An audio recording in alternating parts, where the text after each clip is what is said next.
Hello students, I Dipendra welcome you all to Magnet Brains IIT JEE NEET. आज जो हमारा chapter है, आज एक नई शुरुआत हम करने वाले हैं। यानी अब फाइनली 11th स्टैंडर्ड का हमारा इनवर्स ट्रिग्नोमेट्रिक फंक्शंस खत्म हो चुका है और अब हम शुरुआत करेंगे मैट्रिसेस एंड डिटरमिनेंट्स की। एक बहुत ही इंटरेस्टिंग, बहुत ही शानदार सा चैप्टर है। खैर, इन सब बातों से सबसे पहले सबसे ज़रूरी बात, मेजरली अब आपका एम्फेसिस कुछ साइकिल में इस रोटेशन में फोकस्ड होगा कि पहले आपके सारे थ्योरी लेक्चर्स होंगे, देन आपको डीपीपीज ऑफ कोर्स प्रैक्टिस के लिए दी जाएंगी, जिनके सोल्यूशंस आपको पीडीएफ फॉर्मेट में मिलते रहेंगे। और इसी के साथ साथ ग्रेजुअली आपके practice questions, PYQs, one shot, सारी चीजें gradually one by one after another sequential manner में इंट्रोड्यूस होंगी।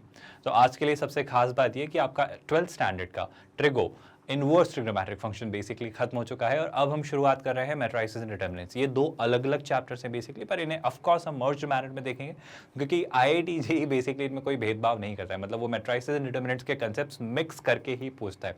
तो they treat this as a single unit, वो इसे एक as a one chapter treat करते हैं। तो हम भी ऑफ कोर्स इसे एज अ वन चैप्टर ही पढ़ेंगे, बट हम सीक्वेंशियली पढ़ेंगे। हम मैट्रिसेस से शुरू करेंगे, फिर हम डिटरमिनेंट पर शिफ्ट होंगे और फिर वापस मैट्रिसेस पर आएंगे, क्योंकि वो चीज़ें मिक्सड होकर ही पूछी जाती हैं, आती हैं या सीखी जाती हैं। मतलब इन शॉर्ट ये इंटरडिपेंडेंट चैप्टर है। मतलब मैट्रिसेस पढ़ने के लिए आपको डिटरमिनेंट्स पता होना चाहिए, पूरे तरीके से डिटरमिनेंट्स पढ़ने के लिए आपको मैट्रिसेस पता होना चाहिए। पर पहले हम कुछ बेसिक चीज़ें सीख लेंगे, फिर जहाँ जहाँ जैसे जैसे चीज़ें क्लब होती चलाएंगी हम उन्हें सीक्वेंशियली, आप बेफिक्र होकर पढ़िए, हर चीज़ सिस्टमैटिकली समझते चले जाएंगे और आपको बिना किसी फ्लक्चुएशन के, बिना किसी बहुत डिफिकल्टी के चीज़ें ईजिली समझ आती चली जाएंगी। ये हमारा ऑफकोर्स अश्योरेंस है। और इसी के साथ जैसे ही मैट्रिसेस एंड डिटरमिनेंट्स खत्म होंगे तो ये सारे थ्योरी लेक्चर्स एंड ऑफकोर्स जो आपके थ्योरी लेक्चर्स में अब हम क्वेश्चंस और ज़्यादा बढ़ाने वाले हैं। मतलब will introduce more illustrations, more examples, more questions, better questions, more tougher questions of course, and of course यहीं पर भी हम कुछ past years questions भी डिस्कस किया करेंगे ताकि आपकी ये नीड ऐसे इस तरीके से फुलफिल हो। तो हमारा मेजर एम्फेसिस अब आपका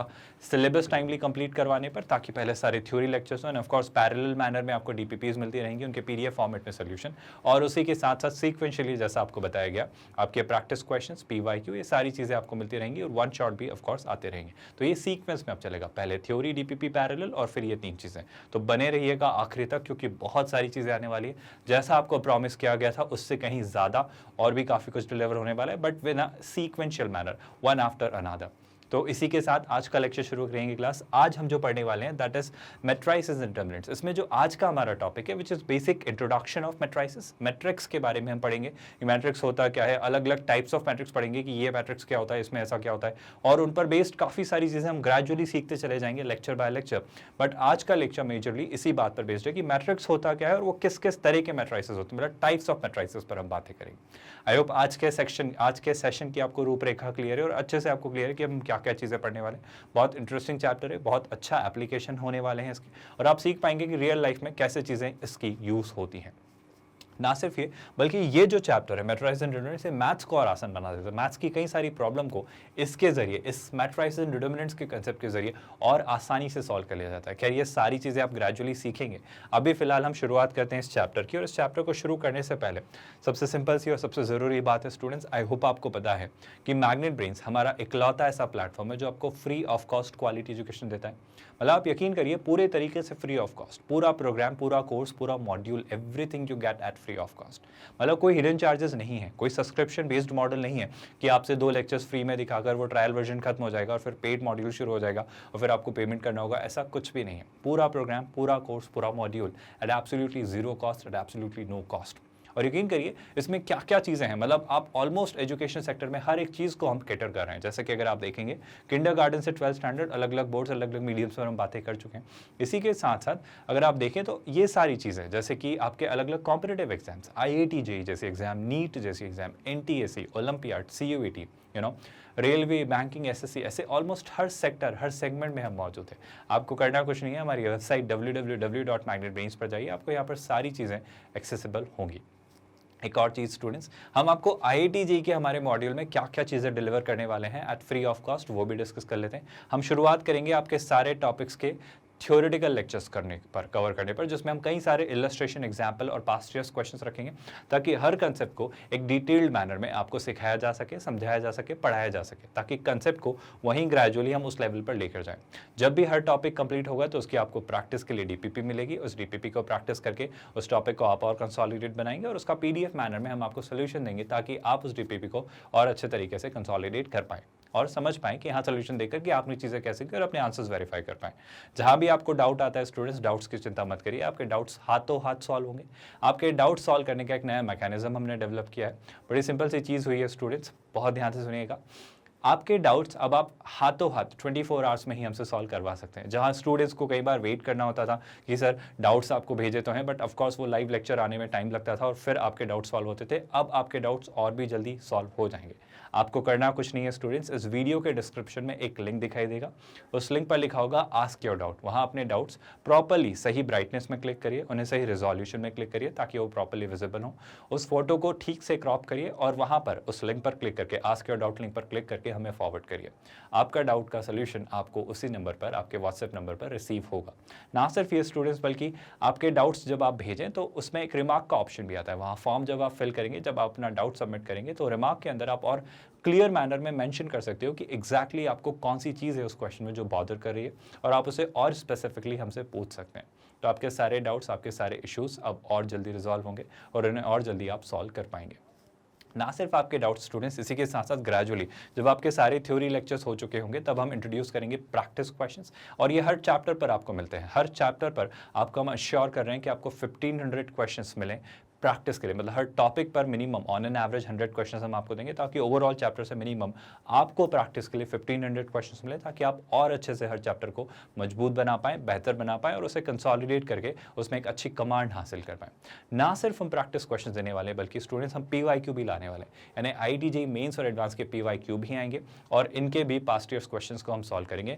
थ्योरी लेक्चर्स में ऑफकोर्स हम करेंगे कुछ important questions related to the topic, but gradually हर सब्जेक्ट के, हर चैप्टर के हम PYQ करेंगे, जेईई मेंस और एडवांस स्पेसिफिक, ताकि आपकी और एक अच्छी अंडरस्टैंडिंग डेवलप हो इस एग्जाम को लेकर, इस एग्जाम को बेहतर आप बना पाएं, इस एग्जाम की एक अच्छी अंडरस्टैंडिंग के साथ आप इस एग्जाम को अटेम्प्ट करने के तरीके डेवलप कर पाएं कि देखो इस चैप्टर से इस लेवल के ऐसे क्वेश्चन आते हैं।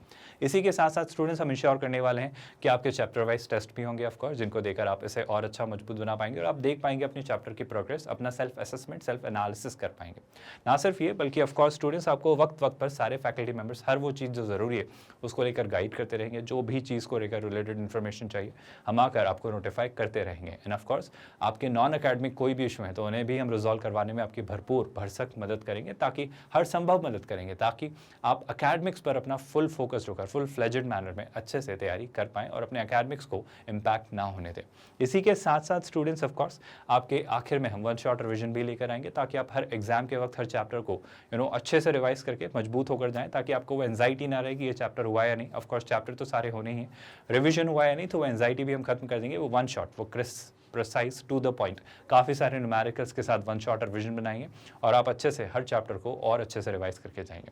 आपके मॉक टेस्ट सीरीज भी हम लेकर आएंगे, जेईई मेंस और जेईई एडवांस के मॉक टेस्ट, जिन्हें देकर आप और अच्छे से अपनी स्ट्रैटेजीज बिल्ड कर पाएंगे और देख पाएंगे कि इस एग्जाम में आपको और क्या क्या चीज़ें करनी है, कैसे करनी है, क्या क्या गलतियाँ हो सकती हैं। उन मॉक्स के थ्रू आप एक्चुअल एग्जाम में काफ़ी सारी गलतियाँ करने से बच जाओगे और ऑप्टिमाइज कर पाओगे अपना स्कोर, अपनी रैंक या अपना परसेंटाइल।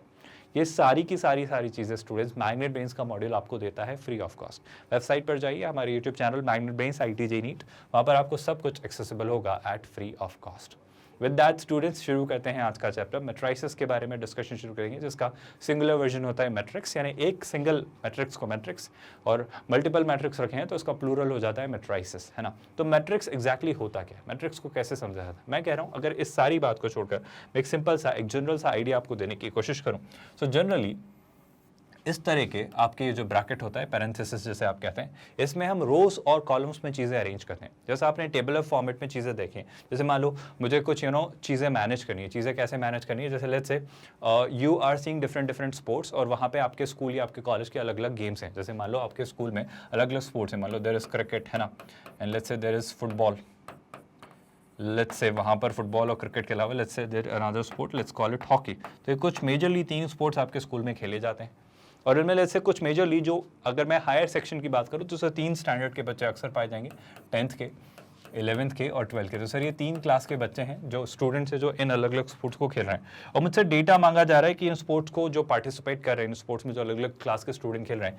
सर 10th से क्रिकेट में 5 बच्चे हैं, 11th से क्रिकेट में 3 बच्चे हैं और 12th से लेट्स से 7 बच्चे हैं। यहाँ पर सर फुटबॉल में 10th से लेट्स से मान लेते हैं 10 है, यहाँ पर 2 ही हैं, लेकिन यहाँ पर 5 हैं। और सर हॉकी में भी पार्टिसिपेट करने के लिए हमारे पास एक अच्छा नंबर है। इस तरीके से लेट्स से चीज़ें हैं। सर इसका क्या मतलब हो? अब ये जो डेटा है ना, ये जो डेटा है, ये जो टेबल की फॉर्मेट में आप लिखते हैं, इसी डेटा को रिप्रेजेंट करने के लिए हम क्या यूज़ करते हैं स्टूडेंट्स? मैट्रिक्स। मतलब जो टेबुलर फॉर्मेट में डेटा होता है ना, जहां हर एक रो का अपना एक सिग्निफिकेंस होता है, जहां हर एक कॉलम का एक सिग्निफिकेंस होता है, इस डेटा को डील करने के लिए मैथमेटिकली इस डेटा पे कई सारे ऑपरेशंस हम सीखेंगे मैट्रिसेस के थ्रू, और इस डेटा को रियलिस्टिकली प्रैक्टिकल यूजेस में लाने के लिए हम मैट्रिक्स यूज़ करते हैं।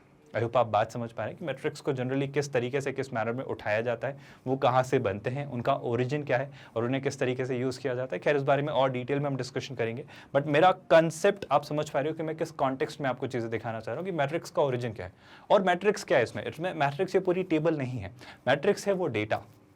डेटा कौन सा?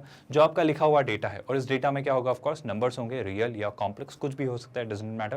By the way complex numbers क्या होते हैं इस बारे में भी हम डिटेल में बात करेंगे ऑफ कोर्स, बट सबसे ज़रूरी और सबसे खास बात स्टूडेंट्स कि ये जो डेटा रखा हुआ है, ये डेटा रोज और कॉलम्स में अरेंज होगा, और इन रो और कॉलम वाला जो डेटा अरेंज है, इसको ऐसे पैरेंथेसिस में आप जो रखकर अरेंज करके देखते हो, ये मैथमेटिकल नोटेशन है, मैथमेटिकल नोशन है मैट्रिसेस को रिप्रेजेंट करने का। ये एक हमारा सिंगल मैट्रिक्स है जिसे हमने चीज़ें अरेंज की। और अगर मैं चीज़ें थोड़े से ध्यान से देखूँ तो आपके पास कुछ और इंपॉर्टेंट चीज़ें आ रही है। जैसे अगर मैं आपसे पूछूं कि इसमें कितनी रोज हैं, तो आप कहेंगे सर इसके अंदर 1 2 3 रोज हैं। आपसे अगर मैं पूछूं कितने कॉलम्स हैं, तो आप कहेंगे सर 1 2 3 ऐसे 3 कॉलम्स हैं। आई होप ये बात अच्छे से डाइजेस्ट हो रही है।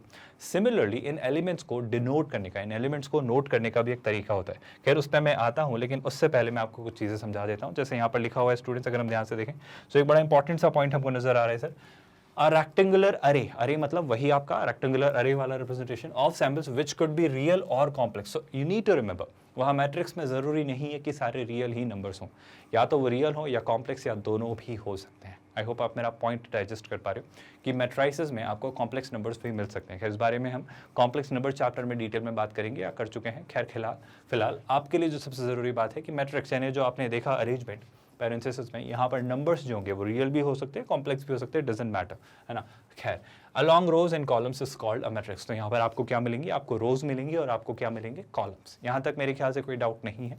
विद दैट स्टूडेंट्स, अगर मैं नेक्स्ट बात आपसे डिस्कस करना चाहूँ, एक सिस्टम होगा जो m इंटू n सैम्बल्स होंगे, अरेंज्ड होंगे। अब सैम्बल्स होंगे, साइंस होंगे, कुछ भी हो सकता है, वहाँ पे डेटा होगा, मतलब नंबर्स होंगे बेसिकली। जैसे मान लो आपका पैरेंथेसिस के अंदर कुछ डेटा है ना, और यहाँ पर मान लेते हैं आपके पास कुछ रोज हैं। कैसी? लेट्स से यहाँ पर लिखा है 2, यहाँ पर लिखा है 3, यहाँ पर लिखा है लेट्स से 7, और यहाँ लिखा है लेट्स से 8। तो सर लेट्स से 4 रोज हैं, है ना। लेट्स से यहाँ पर कुछ कॉलम्स है, लेट्स से यहाँ पर लिखा है 5, यहाँ लिखा है -5, यहाँ लिखा है 0, यहाँ लिखा है लेट्स से 8, है ना। और यहाँ पर लिखा है लेट्स से -3, -2, 1 एंड लेट्स से 7, है ना। तो टेक्निकली कहना है इसे कि सर आपने जो बनाया है मैट्रिक्स, आई होप आपने ये पॉइंट समझ लिया कि इन्हें हम क्या कहते हैं? मैट्रिक्स। लेकिन सर आपने जो मैट्रिक्स बनाया है इसमें अगर मैं आपसे नंबर ऑफ रोज की बात करूं तो नंबर ऑफ रोज कितनी है? अगर आप ध्यान से देखें तो, अगर आप नंबर ऑफ रोज देखें तो बहुत ध्यान से कि सर 4 रो है, तो आप इसे डिनोट करते हैं कि सर ये 4 बाय, बहुत ध्यान सुनिएगा, क्या आप मुझे कॉलम्स बता सकते हैं इसमें स्टूडेंट्स? कॉलम्स कितने? Sir 1 2 3, there are 3 columns. तो सर ये 4/3 का मैट्रिक्स है। So what do you mean by this 4/3 sir? I hope you are getting this idea कि 4/3 का मतलब है कि इस मैट्रिक्स का ऑर्डर क्या है। ऑर्डर मतलब इस मैट्रिक्स में नंबर ऑफ रोज और नंबर ऑफ कॉलम्स कितनी है। तो 4 जो होंगी स्टूडेंट्स हमेशा क्या होंगी? रो, और जो 3 होंगी आपकी हमेशा क्या होंगी? कॉलम। तो रो और कॉलम कितनी है वो डिनोट करने का तरीका है 4/3। मतलब मैं कहना चाह रहा हूँ कि जो हमारा मैट्रिक्स है इसका एक स्पेसिफिक ऑर्डर है which is m cross n, मतलब ये m क्रॉस n ऑर्डर का एक मैट्रिक्स है जिसमें m तो नंबर ऑफ रोज हैं और n जो है वो नंबर ऑफ कॉलम्स है। आई होप यहाँ तक कोई डाउट नहीं है। अच्छा, ऑफ कोर्स ये हमने जो जस्ट अभी बात की, यहाँ पर m rows and n columns होंगे, एंड दिस डेटा ये m rows and n columns को हम बाउंड करके रखते हैं हमारे पैरेंथेसिस, ये हमारे स्पेशल बिग ब्रैकेट के अंदर। आई होप यहाँ तक कोई कंफ्यूजन नहीं। And of course is called by m by n matrix which is written as m cross n matrix. इस बारे में हमने बात की है, यही बात का यहाँ पर आपको रिटन फॉर्मेट में चीज़ें दी गई हैं। यहाँ तक मेरे ख्याल से कोई डाउट या क्वेरी या कंफ्यूजन नहीं है। एंड ऑफ कोर्स यहाँ तक चीज़ें बहुत सॉर्टेड थी। और ऐसा ज़रूरी नहीं है कि मैट्रिक्स में चीज़ें हमेशा नंबर ही हो, आपके पास वेरिएबल्स हो सकते हैं, आपके पास कॉम्प्लेक्स नंबर्स हो सकते हैं, कुछ भी हो सकता है। जैसे मान लो यहाँ पे आपको कुछ भी हो सकता है, आपके ट्रिग्नोमेट्रिक रेशियोज हो सकते हैं, यहाँ पर आपको कुछ डेटा भी दे सकता है, मतलब आयोटा +3 जैसा कुछ दे दिया। जैसे यहाँ पर आपको कुछ वेरिएबल्स दे सकता है, लेट्स x² दे दिया। यहाँ पे कुछ पॉजिटिव नंबर हो सकते हैं, 0 हो सकता है, कुछ नेगेटिव नंबर हो सकता है। यहाँ पर रैशनल इर्रैशनल कुछ भी हो सकता है। जैसे यहाँ पर हो सकता है लेट्स से 5 2√5, जैसे ये हो गया एक इर्रैशनल नंबर। यहाँ पर आपके फ्रैक्शंस हो सकते हैं ना, जैसे कि जैसे यहाँ पर लिखा है 3/7, इसमें कोई फर्क नहीं, और यहाँ पर अगर कोई वेरिएबल है तो कुछ और वेरिएबल भी वो ऑफ कोर्स दे सकता है, पॉलिनोमियल आपको दे सकता है।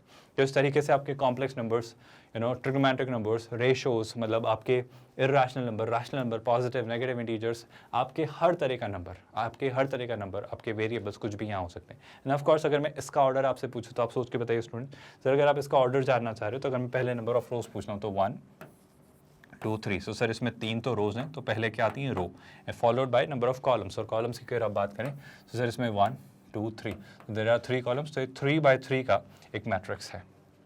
आई होप इसमें कोई डाउट, क्वेरी या कन्फ्यूजन नहीं, और यहाँ तक चीज़ें इजीली समझ आ रही हैं आपको, बहुत अच्छे से आप चीज़ें डाइजेस्ट कर पा रहे हैं, और अगर इतना क्लियर हुआ तो आई होप मैट्रिसेस की बेसिक अंडरस्टैंडिंग आप डेवलप कर पा रहे हैं। थोड़ी और क्लैरिटी लेते हैं स्टूडेंट्स, थोड़ी और चीज़ें, this is how a matrix looks like, है ना। तो अगर ये m/n का मैट्रिक्स है, देखो उन्होंने किस तरीके से डिनोट किया, इसको मैं एक आइडिया देने की कोशिश, तो मान लो जैसे यहाँ पर कुछ एलिमेंट्स है ना, बहुत ध्यान से सुना, ये बहुत क्रूशियल पार्ट है, ये पूरे मैट्रिक्स में आपको काम आएगा, ये जो मैं नोशन आपको बताने वाला हूँ। जैसे जो पहला एलिमेंट है, अगर मैं कहूँ उसका एलिमेंट को अगर मैं डिनोट करना चाहूँ तो मैं पहले लिखूंगा उस पर नंबर ऑफ रो, तो मेरे ख्याल से फर्स्ट रो का एलिमेंट है, और ये फर्स्ट रो में कौन से कॉलम का एलिमेंट है, मेरे ख्याल से फर्स्ट रो फर्स्ट कॉलम का एलिमेंट है, तो मैं इसे कह देता हूँ लेट्स से A11। तो इस 1 1 को जनरली एक हमारा ट्रेडिशन है, एक कन्वेंशन है, जिस तरीके से हम यूज़ करते हैं, ये जो होती है आपकी रो होती है, और ये जो होता है आपका कॉलम होता है। अभी ये बात आपको समझ आ रही है। जैसे अगर मैं आपसे पूछूं यहाँ पर अगर सेकंड एलिमेंट होता तो वो क्या होता, सोच के बताओ स्टूडेंट्स। सर जो सेकंड एलिमेंट यहाँ होता फर्स्ट रो में, तो मैं कहता सर फर्स्ट रो में ही है, तो फर्स्ट A1, लेकिन ये कौन से कॉलम में है, सर ये सेकंड कॉलम में, तो आप यहाँ क्या लिख देंगे 1 2। क्या आप ये पॉइंट समझ पाए? आई होप बड़ी बेसिक सी बात है, इसमें कोई कंफ्यूजन नहीं। इसी तरीके से अगर आप थोड़ा और आगे बढ़े, सर अगर एक और इसमें एलिमेंट होता आगे जाकर, तो अगेन सर फर्स्ट रो में ही है, लेकिन थर्ड एलिमेंट, तो आप उसे क्या लिख देते 1 3। सर अगर और आगे होता तो बेशक, अगर आप चौथा एलिमेंट देखते, अगर एक और एलिमेंट होता मान लो फर्स्ट रो में ही, तो आप उसे क्या लिखते फर्स्ट रो का लेकिन चौथा एलिमेंट, तो इस तरीके से आप लिख देते। सर अगर चीज़ें और आगे देखी जाए तो लेट्स से अगर रो वहाँ पर जाके कॉलम वहीं जाके खत्म हो जा रहा है, लेकिन अगर रो और बढ़ानी है तो बेशक ये जो रो होगी स्टूडेंट्स, ये आपकी कौन सी रो है, ये सेकंड रो है, तो आप इस एलिमेंट को क्या कह सकते हो, आप इसको कह सकते हो सेकंड रो का कौन सा एलिमेंट, सर सेकंड रो के फर्स्ट कॉलम के एलिमेंट, तो आप इसे क्या लिख दोगे A21। आई होप बड़ी बेसिक सी बात मैं आपसे कह रहा हूँ, और ये बारी आसानी से आप समझ पा रहे हो। सर सिमिलरली अगर इस एलिमेंट की बात करें तो ये क्या होगा, सर ये सेकंड रो का सेकंड एलिमेंट है, क्योंकि सेकंड रो का सेकंड कॉलम। क्या आप बात समझ पा रहे हो? सर इसको क्या कहोगे, इसे मैं कहूँगा A23, और इसे आप क्या कहोगे A24। सर मान लेते हैं एक और रो आनी है, एक और अगर रो आनी है तो वह कहाँ जाएगी, यहाँ, इस तरीके से चीज़ें लेंगी, तो इस तरीके से चीज़ें होती चलेंगी। मान लो मैं इसे यहीं एंड कर देता हूँ, मैं इसे यहीं एंड कर देता हूँ कि सर इसमें लेट्स से इतने ही रो और इतने ही कॉलम थे, तो क्या आप इस मैट्रिक्स का मुझे बता सकते हो ऑर्डर क्या रहा होगा, सोच के बताओ स्टूडेंट्स। हमने अभी सीखा है कि सर ऑर्डर बताने का तरीका बड़ा आसान सा है, पहले आप लिखते हो नंबर ऑफ रो, और नंबर ऑफ रो कितनी है, सर नंबर ऑफ रो है इसमें 2, आई होप आपको दिख रहा है फर्स्ट एंड सेकंड, तो सर इसमें नंबर ऑफ रोज है 2। सर कॉलम्स कितने हैं, तो कॉलम भी मेरे ख्याल से देख पा रहे हो 1 2 3 4, तो नंबर ऑफ कॉलम्स कितने हैं स्टूडेंट्स 4, तो इस मैट्रिक्स का ऑर्डर क्या होगा 2/4। बड़ी आसान सी बात है, मैं आपसे कहना चाह रहा हूँ कि हम एलिमेंट्स को ऐसे डिनोट कर सकते हैं अगर आपको समझना है तो, पर इसमें भी हम क्या फॉलो करते हैं, हम रो और कॉलम का ही ऑर्डर फॉलो करते हैं। तो पहले आप हमेशा लिखेंगे रो फॉलोड बाय कॉलम, तो आप हमेशा एलिमेंट्स को जब डिनोट करना चाहें तो रो और कॉलम का इस कॉन्फ़िगरेशन की आप हेल्प लेकर चीज़ें करेंगे। क्या इसमें कोई डाउट है स्टूडेंट्स? आई होप यहाँ तक चीज़ें समझ आ रही हैं, कोई कन्फ्यूजन नहीं। थोड़ी और चीज़ें समझते हैं और देखते हैं ध्यान से, यहाँ पर आपके लिए क्या लिखा गया। सो क्लियरली हम जानते हैं कि ये यहाँ पर जो लिखा है इसमें कितनी रोज है स्टूडेंट्स, ध्यान से देखो। सर अगर मैं देखता हूँ first row, second row, third row, fourth row, और यहाँ तक आते आते कौन सी रो है, सर ये mth रो है, तो यहाँ पर मुझे कितनी रो दिखी, m rows. Sir what about the column, sir अगर ये है आपका फर्स्ट कॉलम, ये सेकंड कॉलम, तो ऐसे आते आते ये n कॉलम है, ये nth कॉलम है, तो यहाँ पर टोटल कॉलम्स कितने मिले, सर यहाँ पर कॉलम्स मिलेंगे n, तो ये हो गया m/n का एक आपका मैट्रिक्स। आई होप इसमें कोई डाउट या कन्फ्यूजन नहीं है, यहाँ तक चीज़ें इजीली समझ आ रही हैं। थोड़ा और अगर हम आगे बढ़ें, थोड़ी और चीज़ें समझ जाए, तो this is a matrix of order m cross n in a compact form, है ना, कॉम्पैक्ट फॉर्म। तो in this form the above matrix is represented by, अब बहुत ध्यान सुना है, इस रिप्रेजेंटेशन का क्या मतलब है। आप मैट्रिक्स को ऐसे लिखते हो, है ना, आप क्या लिखते हो स्टूडेंट्स कि आपके मैट्रिक्स को आप नाम देते हो, जैसे आप वेरिएबल्स लेते हो x y z, ऐसे आप मैट्रिक्स के भी नाम रखते हो। जैसे आपका अगर मैट्रिक्स था यहाँ पर, तो आप इसको नाम दे देते हो, जैसे अगर ये मैट्रिक्स है इसको आप कुछ लिखना चाहते हो तो आप लिख सकते हो, जैसे ये मैट्रिक्स है A, तो मैं A is equal to this matrix. तो मैट्रिक्स को एक सिंगल टर्म से अगर डिनोट करना है तो इस तरीके से डिनोट करते हैं। जैसे अगर एक मैट्रिक्स होता जिसे डिनोट करना है तो हम जनरली कैपिटल लेटर से मैट्रिसेस को डिनोट करते हैं, जैसे मैं से लिखता हूँ कैपिटल B, जैसे अगर इस मैट्रिक्स को डिनोट करना हो तो मैं कुछ लिख सकता था, कुछ भी आप जो भी लिखना चाहें, लेट्स से स्कूल का डेटा है तो ऐसे भी डिनोट कर, कोई फर्क नहीं पड़ता। आई होप आप मेरा पॉइंट समझ पा रहे हो, यहाँ तक कुछ भी डाउट मेरे ख्याल से आपको नहीं। पर इस डेटा का क्या मतलब है, इस डेटा का बड़ा इंटरेस्टिंग सा मतलब है, आपके जो एलिमेंट्स हैं स्टूडेंट्स, आपके जो मैट्रिक्स में एलिमेंट्स थे वो कैसे थे, A11 A12 A13, ऐसे करते करते फिर A21 A22 A23 ऐसे करते करते चला जा रहा था। तो मुझे जो नज़र आ रहा था सर AIJ फॉर्मेट में कुछ डेटा था।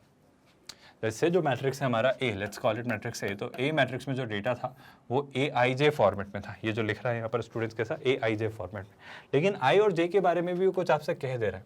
वो I और J के बारे में आपसे एक ज़रूरी बात ये कह दे रहा है, बहुत ध्यान से सुनिएगा, कि सर आपका जो I है, जो आपका I है, अगर ये मैट्रिक्स किस ऑर्डर का है सर, अगर इस मैट्रिक्स का ऑर्डर है M क्रॉस N, अगर इस मैट्रिक्स का ऑर्डर है M क्रॉस N, तो हम जानते हैं सर ये I जो है ये किससे एसोसिएटेड है, नंबर ऑफ रोज से एसोसिएटेड है। तो सर I की वैल्यू जो शुरू होती है 1 से शुरू होती है और कहाँ तक जाती है सर, M तक जाती है।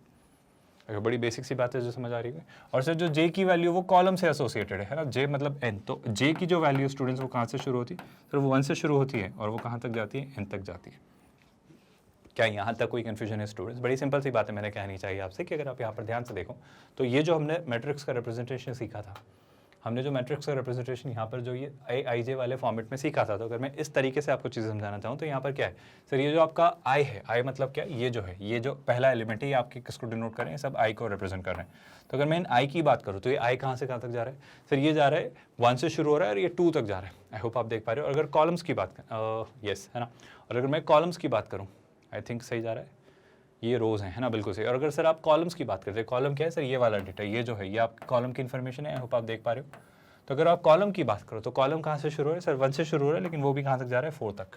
तो ये जो डेटा है ये J से एसोसिएटेड है। तो आप I और J का सिंप्लीफिकेशन समझ पा रहे हो, और मेरे ख्याल से आप आसानी से रिकॉल कर पाओगे कि I का मतलब क्या होगा और J का मतलब क्या होगा, इसमें कोई कन्फ्यूजन या डाउट नहीं है। तो हमेशा हम मैट्राइसिस को किसी ना किसी नाम से, लेबल से डिनोट करेंगे। उसको लिखने का तरीका ऑफ कोर्स, जो एलिमेंट है उन्हें हम AIJ कहेंगे, A11 A12 A13। ये उनके नोशन है कि अगर कोई कहे मुझसे A13 तो मैं सोच पाऊँ कि A13 का मतलब है सर फर्स्ट रो का थर्ड एलिमेंट।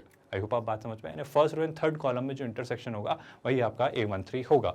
और ऑफ कोर्स हम जानते हैं कि I जो होगा वो हमेशा 1 से M के बीच में, और J जो होगा वो हमेशा 1 से N के बीच में होगा। और हम इसे इस तरीके से लिख लेते हैं अपने कन्वीनियंस के लिए। क्या यहाँ तक कोई डाउट या क्वेरी या कन्फ्यूजन है स्टूडेंट्स? एक बार इस पार्ट को अच्छे से देख लीजिए और इसे अच्छे से समझ लीजिए, फिर हम आगे प्रोसीड करेंगे डिटेल में। चलिए यहाँ से आगे बढ़ते हैं स्टूडेंट्स और नेक्स्ट कंसेप्ट को समझने की कोशिश करते हैं और देखते हैं कि चीज़ें कैसे वर्कआउट होती हैं। यहाँ क्या लिखा हुआ है, डेफिनेशन ऑफ अ मैट्रिक्स। तो मैट्रिक्स की एक बेसिक डेफिनेशन, एक स्टैंडर्ड डेफिनेशन अगर हम वर्कआउट करना चाहें तो क्या लिखते हैं वो सुनिएगा। द नंबर्स A11 A12 से लेकर ये जो AMN तक चले हैं of this rectangular array are called the elements of the matrix. तो मैट्रिक्स में जो हमने ये निकाले हैं, ये जो सब लिखे हुए थे, जैसे अगर मैं बात करूँ आपसे, ये जो सारी चीज़ें लिखी हुई थी, यहाँ पर आपके पास ये कुछ लिखे हैं 5 3 7, ये सब जो वैल्यूज़ हैं स्टूडेंट्स, या फिर आप एक इस तरह में बात करें sine theta iota plus theta, ये सब जो है स्टूडेंट्स ये हमारे कहलाते हैं एलिमेंट्स ऑफ अ मैट्रिक्स। इसी के साथ साथ ये जो एलिमेंट आई जो है, इसका क्लियर सा मतलब है स्टूडेंट्स, इसको क्रैक करने का इसका मैथमेटिकल नोशन जो है, जो हम अक्सर यूज़ करेंगे, इस कॉल्ड, इस AIJ का मतलब होगा कि सर ith रो और jth एलिमेंट, हम जो पहला एलिमेंट लिखेंगे, जो एलिमेंट में जो पहला कीवर्ड होगा, जो ये IJ ऐसे 2 नंबर्स लिखेंगे, उसमें होगा जो पहला वर्ड है, जो पहला लेटर है, जो पहला नंबर है, दैट डिनोट्स उस नंबर की तो रो, और उसके बाद वाला जो सेकंड नंबर होगा उस नंबर की कॉलम। तो इस तरीके से हम चीज़ें निकालेंगे। बड़ी आसान सी प्रोसेस होगी, बहुत डिफिकल्ट नहीं है, बट ये नोशन, ये कन्वेंशन आपको पता होना चाहिए मैट्राइसिस के कॉन्टेक्स्ट में, क्योंकि इसी पर हम काफ़ी सारी बातें करेंगे। इसी के साथ साथ हमने एक और टर्म सीखी थी स्टूडेंट्स, याद करिए, order of a matrix. Order of a matrix का सीधा सा मतलब उसमें कितनी रो हैं और कितने कॉलम हैं, यानी अगर उसमें 4 रोज एंड 3 कॉलम्स है तो 4/3 हमारा ऑर्डर होता है मैट्रिक्स का। जैसे अगर मैं कुछ स्टैंडर्ड सी बातें करना चाहूँ तो देखो यहाँ पर सर 4 रो हैं, आई एम रियली सॉरी, यहाँ पर 2 तो रो हैं और 4 कॉलम है, तो हम इसका ऑर्डर क्या लिखेंगे स्टूडेंट्स? इस मैट्रिक्स का आपके पास ऑर्डर होगा 2/4 के। बात आप डाइजेस्ट कर पा रहे हैं? जैसे अगर मैं थोड़ी और क्लैरिटी आपको देने की कोशिश करूं तो थोड़ा और आगे आइए। जैसे अगर आप यहाँ पर देखते हैं इस वाले मैट्रिक्स में, तो इसमें कितनी रोज कितने कॉलम्स? सर इसमें स्टैंडर्ड सी टोटल m तो रोज थी और n कॉलम्स थे। इस मैट्रिक्स का ऑर्डर हुआ था m क्रॉस n। के बात आपको समझ आ रही है? थोड़ी और क्लैरिटी ले लेते हैं। जैसे इसको देखो सर, इसमें कितनी रोज? सर 3 रोज। पहले मैं क्या देख रहा हूँ? रो, है ना, उल्टा नहीं कर सकते आप, ऐसे रैंडमली कुछ भी कॉलम कुछ भी रो मत देखना, पहले आप रो देखना और फिर कॉलम देखना। तो सर रो देखी तो 3, कॉलम देखे तो 3, तो इस मैट्रिक्स का जो ऑर्डर होगा that will be 3 cross 3, but इसमें ये जो 3 है ये ऑफ कोर्स क्या है स्टूडेंट्स, रो, और ये जो 3 है that denotes all the columns. तो इस मैट्रिक्स का जो ऑर्डर होगा दैट विल बी 3 क्रॉस 3, और यहाँ पर तो दिख ही रहा है 3 cross 3, 3 rows in 3 columns. And similarly अगर यहाँ देखें आप तो ये कितना है, आई होप आपको याद है, इसका जो ऑर्डर होगा 4/3, 4 मतलब नंबर ऑफ रोज एंड 3 मतलब number of columns. I hope यहाँ तक कोई भी डाउट, क्वेरी या कन्फ्यूजन नहीं है as far as the order is considered. यहाँ तक कोई डाउट तो नहीं है स्टूडेंट्स। और एक और ऑफ कोर्स सबसे इंपॉर्टेंट बात, हमारा ये नोशन है, हम इस तरीके से डिनोट करेंगे AIJ M क्रॉस N तक चीज़ें जा रही हैं। एंड ऑफ कोर्स हम जानते हैं सर यहाँ पर इस मैट्रिक्स को लिखने के 2-3 तरीके, या तो अगर वो आपके पैरेंथेसिस में लिख कर दे सकता है, या आपके ओपन ब्रैकेट्स में लिख कर दे सकता है, या ये वाला साइन है ना, डबल मॉड जैसा एक साइन। बट मेजरली हम यही साइन, यही पॉइंट पर रिलाई करेंगे, इस तरीके से मेजरली आपका डिनोट किया जाएगा। And it is clearly noted, I hope you all understand कि ये जो M है, ये जो M है आपका, ये कैसे कंटेन करेगा, ये M जो है ये I के बारे में बात करेगा, और ये जो N है ये आपके J से एसोसिएटेड है। आई होप आपको बात समझ आ रही है। यहाँ तक कोई भी डाउट, क्वेरी या कन्फ्यूजन किसी भी स्टूडेंट को मेरे ख्याल से तो यहाँ तक नहीं है ना।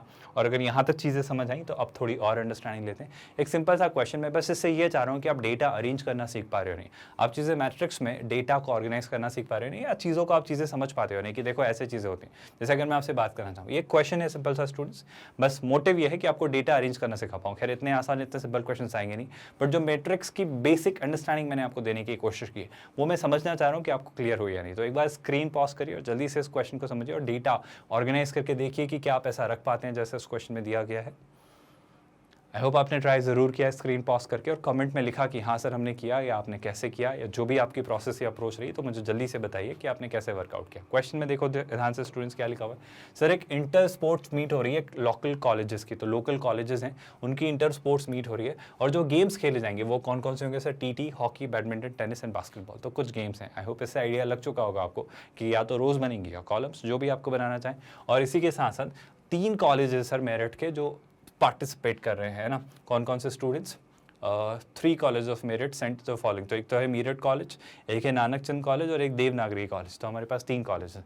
तो डेटा मेरे ख्याल से बहुत डिफिकल्ट नहीं है, बस एक डेटा ऑर्गेनाइज करने की मैं प्रोसेस, एक अप्रोच आपसे सीखना चाह रहा हूँ। तो अगर मैं डेटा यहाँ पर वर्कआउट करना चाहूँ तो सर हमारे पास कौन कौन से कॉलेजेस, सर हमारे पास मेजरली 3 कॉलेजेस हैं, MC, NAS और DN है ना। तो 3 जो कॉलेजेस पहले उनको रख लेते हैं स्टूडेंट्स, कौन कौन से सर। एक तो है मेरठ कॉलेज, एक कौन सा है सर नानक चंद कॉलेज है ना, और एक कौन सा है स्टूडेंट्स, एक है आपका DN है ना, कौन सा, देवनागरी कॉलेज। आई होप मैं इस तरीके से लिखूं तो it doesn't bother you all. और सर अब आप क्या करने वाले हैं, मेरे ख्याल से अब जो मैं डेटा रखने वाला हूँ वो कौन सा डेटा होगा स्टूडेंट्स, जो डेटा अब मैं रखूँगा वो होगा स्पोर्ट्स का डेटा। और स्पोर्ट्स कौन कौन से स्टूडेंट्स याद करिए सर, स्पोर्ट्स हैं 1, 2, 3, 4 and 5। So 5 sports we have. एक तो कौन सा है स्टूडेंट्स, ऑफ कोर्स सर एक तो है TT टेबल टेनिस, उसके बाद कौन सा है हॉकी, तो एक है हमारे पास हॉकी। फिर क्या है सर बैडमिंटन, एक है आपके पास बैडमिंटन, और एक क्या है स्टूडेंट्स टेनिस है ना, और एक क्या है सर, एक है बास्केटबॉल। आई होप ये डेटा आपको समझ आ रहा है। अब करना क्या है, मेरे ख्याल से अब तो डिफिकल्ट पार्ट है ही नहीं कुछ, अब तो चीज़ें बस अरेंज करनी है। डेटा आपके पास दिया हुआ है ऑलरेडी, जैसे कि क्या मेरठ कॉलेज से टोटल 35 प्लेयर्स हैं। किस तरीके से सर, 5 तो TT खेल रहे हैं टेबल टेनिस, 11 लोग हॉकी खेल रहे हैं, इसके साथ साथ 5 लोग बैडमिंटन खेल रहे हैं, 6 लोग टेनिस खेल रहे हैं, और 8 लोग बास्केटबॉल खेल रहे हैं। ये बड़ा सिंपल सा डेटा है जिसे मैं ऑर्गेनाइज करके आपको बताना चाह रहा हूँ। ये देखो मैट्रिक्स में चीज़ें कैसे जाती हैं। अगर नानक चंद कॉलेज की बात करें तो सर 3 टेबल टेनिस, 13 हॉकी, और अगर आगे बढ़े तो 2 बैडमिंटन और 4 टेनिस, और अगर आप थोड़ा और आगे बढ़े तो नन फॉर बास्केटबॉल। नन मतलब कितने हैं सर, हमारे अकॉर्डिंग मैथमेटिकली उसका मतलब होगा 0 स्टूडेंट्स आर प्लेइंग फॉर और पार्टिसिपेटिंग इन बास्केटबॉल। अगर आप इसकी बात करें तो सर देवनागरी कॉलेज में 2 स्टूडेंट्स टेबल टेनिस के लिए एसोसिएटेड हैं, 15 students are participating in hockey, 3 for badminton, और अगर आप बात करें तो 5 फॉर टेनिस, और अगर आप थोड़ा और आगे बढ़े तो 6 फॉर बास्केटबॉल। तो इस तरीके से आप मैट्रिसेस में डेटा अरेंज करते हैं। अगर एक मैट्रिक्स में डेटा अरेंज करना चाहूँ तो ये रोज और ये कॉलम्स किसी ना किसी रीजन से वहाँ पर रखी जाती हैं। तो मैं बताना चाह रहा हूँ कि हिडन फॉर्मेट में जो आपको रोज और कॉलम्स के नाम, उनके कन्वेंशन नहीं दिख रहे होते, तो वो ये कुछ ना कुछ डेटा ऐसा रिप्रेजेंटेड होता है। बट उस डेटा को एलिमेंट फॉर्म में, मैट्रिक्स फॉर्म में आप रखते कैसे हो, ये वाला डेटा 5, 3, 2, 11, 13, 15, 5, 2, 3, 6, 4, 5 और 8, 0। तो मैं आपको एप्लीकेशन बताना चाह रहा हूँ रियल लाइफ में कि ये रियल लाइफ की प्रॉब्लम्स को हम मैट्रिक्स में लाकर कैसे नए नए रिजल्ट्स निकालते हैं, उन पर कैसे ऑपरेशंस करके उनसे कितने सारे कंक्लूजन्स ड्रॉ कर सकते हैं, उसी के बारे में हम बात करना चाह रहे हैं। खैर आई होप ये डेटा आपको अरेंज ऑर्गेनाइज होते दिख रहा है, और इसी के साथ अब चीज़ें हम वर्कआउट करना चाहें तो क्या समझ में आ रहा है। The elements that appear in the rectangular array are known as entries. तो हमने एंट्री कहे हैं एंट्रीज, इट डजंट, एलिमेंट्स कहे हैं entry, doesn't matter. Depending upon these entries matrices are of the following types. तो अब हम शुरू करने वाले हैं स्टूडेंट्स, कौन सा पार्ट, अब हम शुरू करेंगे टाइप्स ऑफ मैट्रिसेस। अब मैं आपको डेटा देना चाह रहा हूँ कि ये जो डेटा है, मतलब ये जो मैट्रिक्स हैं, इसमें जो एलिमेंट्स हैं ये किस तरीके से रखे गए हैं। वो जो रखे गए हैं ना, उन्हें ही हम एंट्री कहते हैं। जिस जिस तरीके से उन्हें रखा जाता है कि किस तरीके से वो प्रेजेंटेड है, वो डेटा किस तरीके से वहाँ पर फॉर्मलाइज हो रहा है, उस वेराइटी पर हम मैट्रिक्स को अलग अलग कैटेगरी में बाइफरकेट करते हैं, क्लासीफाई करते हैं, और वो क्या क्या कैटेगरीज होती हैं उनको समझते हैं। तो शुरुआत से समझिएगा स्टूडेंट्स। सर पहला होता है, जो पहली कैटेगरी होती है, that is called row matrix. अब रो मैट्रिक्स का मतलब होता है, बहुत ध्यान सुना, जिसमें एक ही रो हो। सर कॉलम्स कितने हो सकते हैं, कितने भी हो सकते हैं।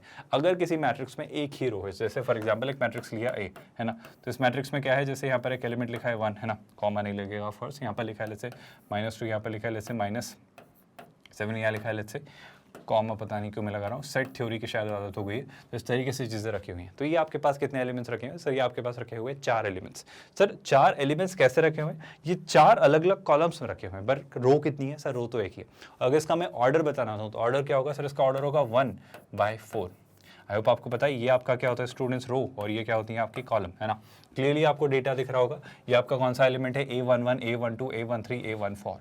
तो सर कॉलम्स कितने हो सकते हैं, कितने भी हो सकते हैं। जैसे अगर मैं एक और मैट्रिक्स लेता हूँ, जैसे बी मैट्रिक्स, इस बी मैट्रिक्स में डेटा रखा हुआ है, जैसे यहाँ लिखा हुआ है 5, है ना, और यहाँ लिखा हुआ है जैसे 3, और यहाँ लिखा हुआ है जैसे -8। तो सर इसमें कितने कॉलम्स हैं, सर यहाँ पर 3 कॉलम्स है, बट रो कितनी है, रो एक ही है सर। तो अगर आप इसके ऑर्डर की मुझसे बात करें तो इसका ऑर्डर हम क्या लिखेंगे स्टूडेंट्स, हम इसका ऑर्डर लिखेंगे 1 × 3। तो क्या आपको समझ आ रहा है, अगर एक ऐसा मैट्रिक्स जिसमें एक ही रो है, तो हम उस मैट्रिक्स को क्या कहते हैं, सर हम उस मैट्रिक्स को कहते हैं रो मैट्रिक्स। पहले तो आई होप ये समझ आया। So a single row matrix is called a row matrix और a row vector. And I hope इसमें बड़ी सिंपल सी बात है, अगर आपका एक रो मैट्रिक्स है, अगर आपका एक रो मैट्रिक्स है, तो यहाँ पर चीज़ें कैसे दिखेंगी। रो मैट्रिक्स में आपके पास एलिमेंट कैसे होंगे, फर्स्ट रो का पहला एलिमेंट, है ना, फिर अगर मैं दूसरा एलिमेंट लिखूँ तो फर्स्ट रो का सेकंड एलिमेंट, फिर अगर लिखूँ तो फर्स्ट रो का थर्ड एलिमेंट, और इस तरीके से चलते चले जाएंगे, कहीं ना कहीं जाकर ये कॉलम्स खत्म हो रहेंगे। लेकिन रो तो कौन सी रहेगी, फर्स्ट। तो जैसे फर्स्ट रो का nth एलिमेंट, है ना, तो आप इसे क्या लिखोगे, आप इसे लिखोगे 1 × n। तो बेशक जब भी स्टूडेंट्स आपके रो मैट्रिक्स आएंगे, लेट्स से मैं इसे डिनोट कर देता हूँ P से, जब भी आपके रो मैट्रिक्स आएंगे तो उसमें एक बात तो स्टैटिक और फिक्स्ड रहेगी, वो क्या, कि सर यहाँ पर 1 दिखना तय है। यहाँ पर तो ऑफकोर्स 1 दिखेगा, क्योंकि ये रो मैट्रिक्स है, तो इसके अगर मैं ऑर्डर को देखूँ, number of columns are not determined, वो वैरी कर सकते हैं, वो कुछ भी हो सकता है, बट रो कितनी होंगी सर, रो एक ही होगी। क्या ये बात आपको डाइजेस्ट हो रही है, बहुत डिफिकल्ट सी बात है, आई होप मैं नहीं कर रहा हूँ। और इसी तरीके से अगर मैं और क्लासिफिकेशंस आपको समझाऊँ, तो sir what do you mean by column matrix, sir जैसा रो था वैसा ही कॉलम होगा। क्या आप बात डाइजेस्ट कर पा रहे हो, बात बड़ी आसान सी होगी स्टूडेंट्स, क्या कि सर कॉलम मैट्रिक्स में रो कितनी होंगी, सर कॉलम मैट्रिक्स में रो डजंट मैटर कितनी भी हो सकती है, बट कॉलम एक ही होगा। इस तरीके से दिखेगा, जैसे रो ऐसे दिख रही थी, कॉलम ऐसे दिखेगा। तो यहाँ पर कैसे रख सकते हो, जैसे यहाँ हो सकता है जैसे 3, यहाँ हो सकता है -1, यहाँ हो सकता है 7, यहाँ हो सकता है जैसे 0। तो ये आपका क्या हुआ, एक मैट्रिक्स है। And why are we going to call it a column matrix, क्योंकि सर अगर आप ध्यान से देखें तो अगर इसमें नंबर ऑफ रोज की बात करूँ तो 1 2 3 4, यहाँ पर रोज तो 4 है, लेकिन कॉलम कितनी है, 1। तो ये जो आपका ये वाला एलिमेंट है, अगर इसकी वैल्यू 1 रहती है, अगर इसका आपका ऑर्डर देखें, है ना, m × n, और अगर n की वैल्यू आपकी क्या है 1, तो डेफिनेटली एक ऐसा मैट्रिक्स होगा, सर आप इसे कहेंगे कॉलम मैट्रिक्स। मतलब अगर मैं जनरलाइज्ड वे में लिखना चाहूँ, लेट्स एक मैट्रिक्स है ना, लेट्स कॉल कुछ भी एक नाम दे देते हैं, let's call it Q matrix. तो क्यू मैट्रिक्स अगर कॉलम मैट्रिक्स है तो कारण बड़ा सिंपल सा रहा होगा सर, जैसे एक होगा पहला एलिमेंट, तो पहली रो का पहला एलिमेंट, सर ये होगा दूसरी रो का पहला एलिमेंट, ये होगा तीसरी रो का पहला एलिमेंट, ऐसे कहानी चलती चली जाएगी, और किसी ना किसी नंबर की रो का पहला ही एलिमेंट होगा। मतलब कॉलम एक ही है ना, फिक्स्ड है। तो सर क्या कहेंगे, हम बड़ी सिंपल सी बात कहेंगे कि सर इसका जो ऑर्डर है, हम लिखते हैं पहले नंबर ऑफ रोज, तो यहाँ पर अगर आप नंबर ऑफ रोज देखें तो सर वो है n, लेकिन नंबर ऑफ कॉलम्स आप देखेंगे तो कितने हैं, 1। तो कॉलम मैट्रिक्स में क्या फिक्स्ड होता है, जैसे रो मैट्रिक्स में ये n की जगह 1 होता था, यहाँ m होता था, कॉलम मैट्रिक्स में यहाँ n होगा, लेकिन जो कॉलम वाला पार्ट है वो कितना होगा, 1। तो इस वजह से ये कैसा मैट्रिक्स है सर, ये क्लियरली एक कॉलम मैट्रिक्स है।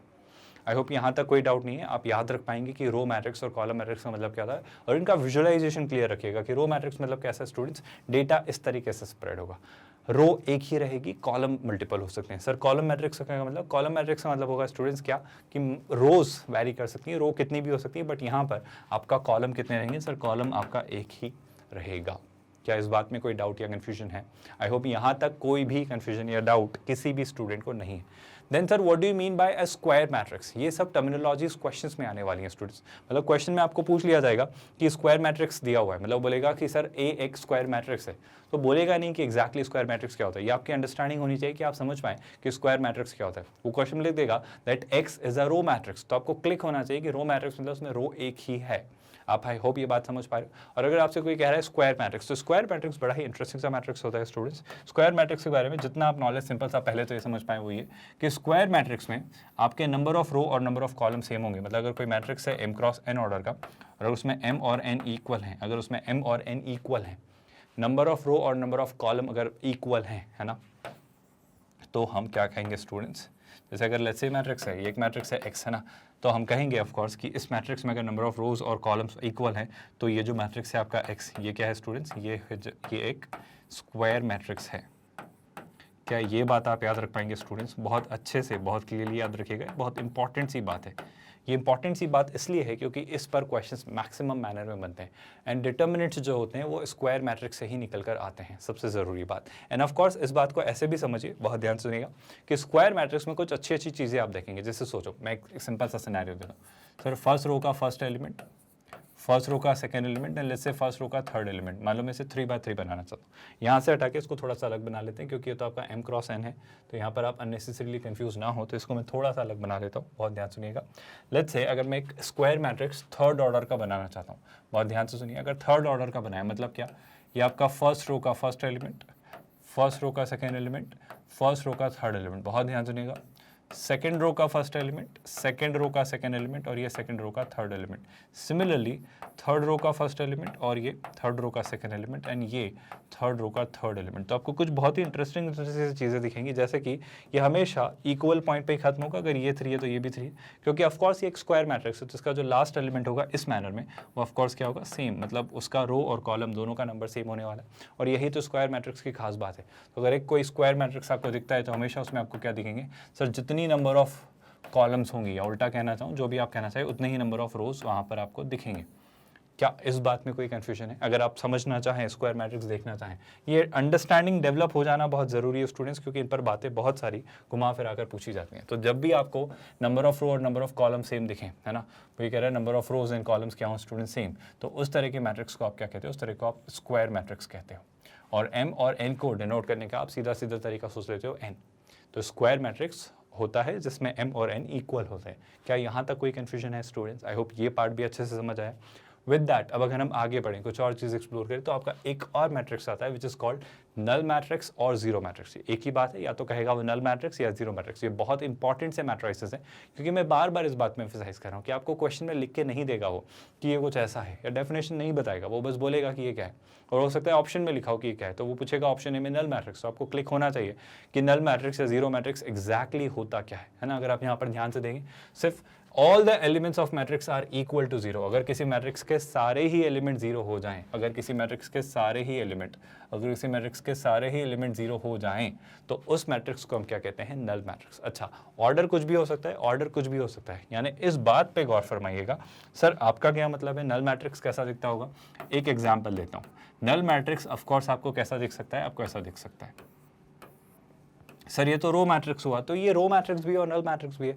आपको सारे एलिमेंट्स क्या दिख रहे हैं, ये ओ नहीं है, जीरो है। जैसे सर एक और मैट्रिक्स हुआ, जैसे अगर ये एक मैट्रिक्स हुआ, जैसे 0 0 0 0, सर ये तो स्क्वायर मैट्रिक्स हो गया, क्योंकि इसका ऑर्डर क्या है, 2x2। तो बेशक ये जो भी जिस भी कैटेगरी का मैट्रिक्स है, मतलब ये क्या है, ये 3x1 का है, अब आपको लिखते आ रहे हैं रोज एंड कॉलम्स, ये रोज एंड कॉलम्स। तो सर ये ऑफकोर्स एक कैसा है, नल मैट्रिक्स। अगर आपसे और थोड़ी डिटेल में बात करें, जैसे ये एक सी मैट्रिक्स है ना, ये लिखा हुआ है जैसे 0 0 0, और यहाँ पर भी लिखा है 0 0 0। तो इस सबसे खास और सबसे ज़रूरी बात, अगर किसी मैट्रिक्स की सारी ही एंट्रीज जीरो हैं, तो वो कैसा मैट्रिक्स होगा, नल। जैसे कि अगर इसका ऑर्डर देखें तो क्या होगा स्टूडेंट्स, 2 रो 3 कॉलम, तो ये कितना हो जाने वाला है, 2/3। सर नल मैट्रिक्स हमेशा ऐसे ही होते हैं क्या? कैसे भी हो सकते हैं, मतलब ऑर्डर डजंट मैटर। आपके पास जो सीक्वेंस होगा वो बस ये होगा कि उसके सारे एलिमेंट्स क्या होंगे स्टूडेंट्स, उसके सर सारे एलिमेंट्स होंगे जीरो। अगर किसी भी एलिमेंट्स के सारे एलिमेंट्स, किसी भी मैट्रिक्स के सारी एंट्रीज जो है, सारे एलिमेंट्स अगर वो जीरो है, तो ऑफकोर्स कैसा मैट्रिक्स होगा, वो होगा नल मैट्रिक्स। और नल मैट्रिक्स का कुछ ऑर्डर फिक्स्ड होता है क्या? ऐसा कुछ नहीं है ना। ऐसा ज़रूरी नहीं है कि नल मैट्रिक्स हमेशा एक स्क्वायर मैट्रिक्स होगा। अच्छा सर ऐसा है, तो इतना बार बार जीरो लिखने से अच्छा है कि ऐसा लिख सकते हैं। क्या मैं इसको ऐसा लिख सकता हूँ, क्या मैं इसको ऐसा लिख सकता हूँ कि सर एक ही जीरो लिख दूँ? नहीं, ये एक अलग मैट्रिक्स है जिसका ऑर्डर है 1/1। तो आपको हमेशा याद रखना पड़ेगा नल मैट्रिक्स अपना खुद का एक ऑर्डर कैरी करता है, तो ये अलग है और ये अलग बात है। जहाँ तक डिटर्मिनेंट्स की बात है वो हम करेंगे ऑफ कोर्स, तो वो बातें शायद सेम हो सकती है, बट फिलहाल अगर मैं मैट्रिक्स के कॉन्सेप्ट से आपको समझाना चाहूँ चीज़ें, तो एक अलग मैट्रिक्स है, एक अलग मैट्रिक्स है। क्यों अलग है सर? क्योंकि इसका ऑर्डर 3/3 है। ये क्यों अलग है सर? क्योंकि इसका ऑर्डर 1/1 है। अच्छा बताओ, ये रो मैट्रिक्स या कॉलम? ये दोनों है। क्यों सर? क्योंकि देखो नंबर ऑफ रोज कितनी है 1, नंबर ऑफ कॉलम्स कितने हैं 1। सर ये स्क्वायर मैट्रिक्स होगा क्या? बिल्कुल होगा। डेफिनेशन क्या थी? m×n, तो बिल्कुल सर ये एक स्क्वायर मैट्रिक्स होगा। क्या इनकी वैल्यू 0×0 हो तो भी हो सकता है? आप सोच के देखो, आप 0 नहीं रख सकते, क्योंकि जब हमने m और n के बारे में पढ़ा था, ये जो i और j होते हैं हमेशा 1 से बड़े होते हैं, 1 के इक्वल या उससे बड़े होते हैं और m तक जाते हैं, तो ऑफकोर्स ये 1 या 1 से तो बड़ा ही होगा। तो मिनिमम वैल्यू क्या होगी? 1×1। क्या यहाँ तक कोई डाउट या कन्फ्यूजन है? आई होप इसमें कोई भी क्वेरी आपको अभी तक तो नहीं है। विद दैट स्टूडेंट्स, अगर आपको नल मैट्रिक्स समझ आया, देख लीजिए एक बार ध्यान से फिर से क्या लिखा हुआ है वहाँ पर। तो वहाँ पर लिखा है अगर किसी भी मैट्रिक्स के सारे एलिमेंट 0 हों, अब वो ऑर्डर कुछ भी हो सकता है ना, वो ऑर्डर कुछ भी हो सकता है, और जनरली नल मैट्रिक्स को हम ये A B C D इनसे लिखने के बजाय हमारा एक कन्वेंशन है, हम उसे O से लिख लिया करते हैं। तो अगर आपको कभी भी कोई नल मैट्रिक्स दिखे या कहे तो वो O से उसको जनरली डिनोट करता है। O हमारा एक नोशन होता है डिनोट करने का, किसको? नल मैट्रिक्स को। आई होप यहाँ भी कोई कन्फ्यूजन नहीं है। और इसके साथ अगर हम अब आगे प्रोसीड करें तो एक बहुत इंपॉर्टेंट सी कैटेगरी का मैट्रिक्स आता है which is called diagonal matrix. अब डायगोनल मैट्रिक्स क्या होता है? बहुत ध्यान सुनिएगा स्टूडेंट्स।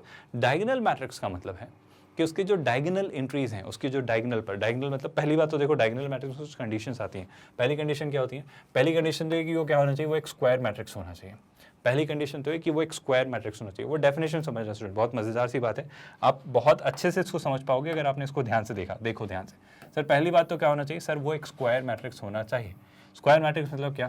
ध्यान से सुनना, यहाँ पे लिखा होगा 3 है ना, फिर यहाँ कुछ एंट्रीज होंगी, फिर यहाँ मतलब 3 ऐसा ज़रूरी नहीं कि 3 हो, है ना, कुछ भी हो सकता है। अगर मैं आपको चीज़ें समझाना चाहूँ तो मैं आपको लेट्स से 4/4 का एक स्क्वायर मैट्रिक्स समझाना चाह रहा हूँ। लेट्स से एक 4/4 का हम स्क्वायर मैट्रिक्स बनाते हैं।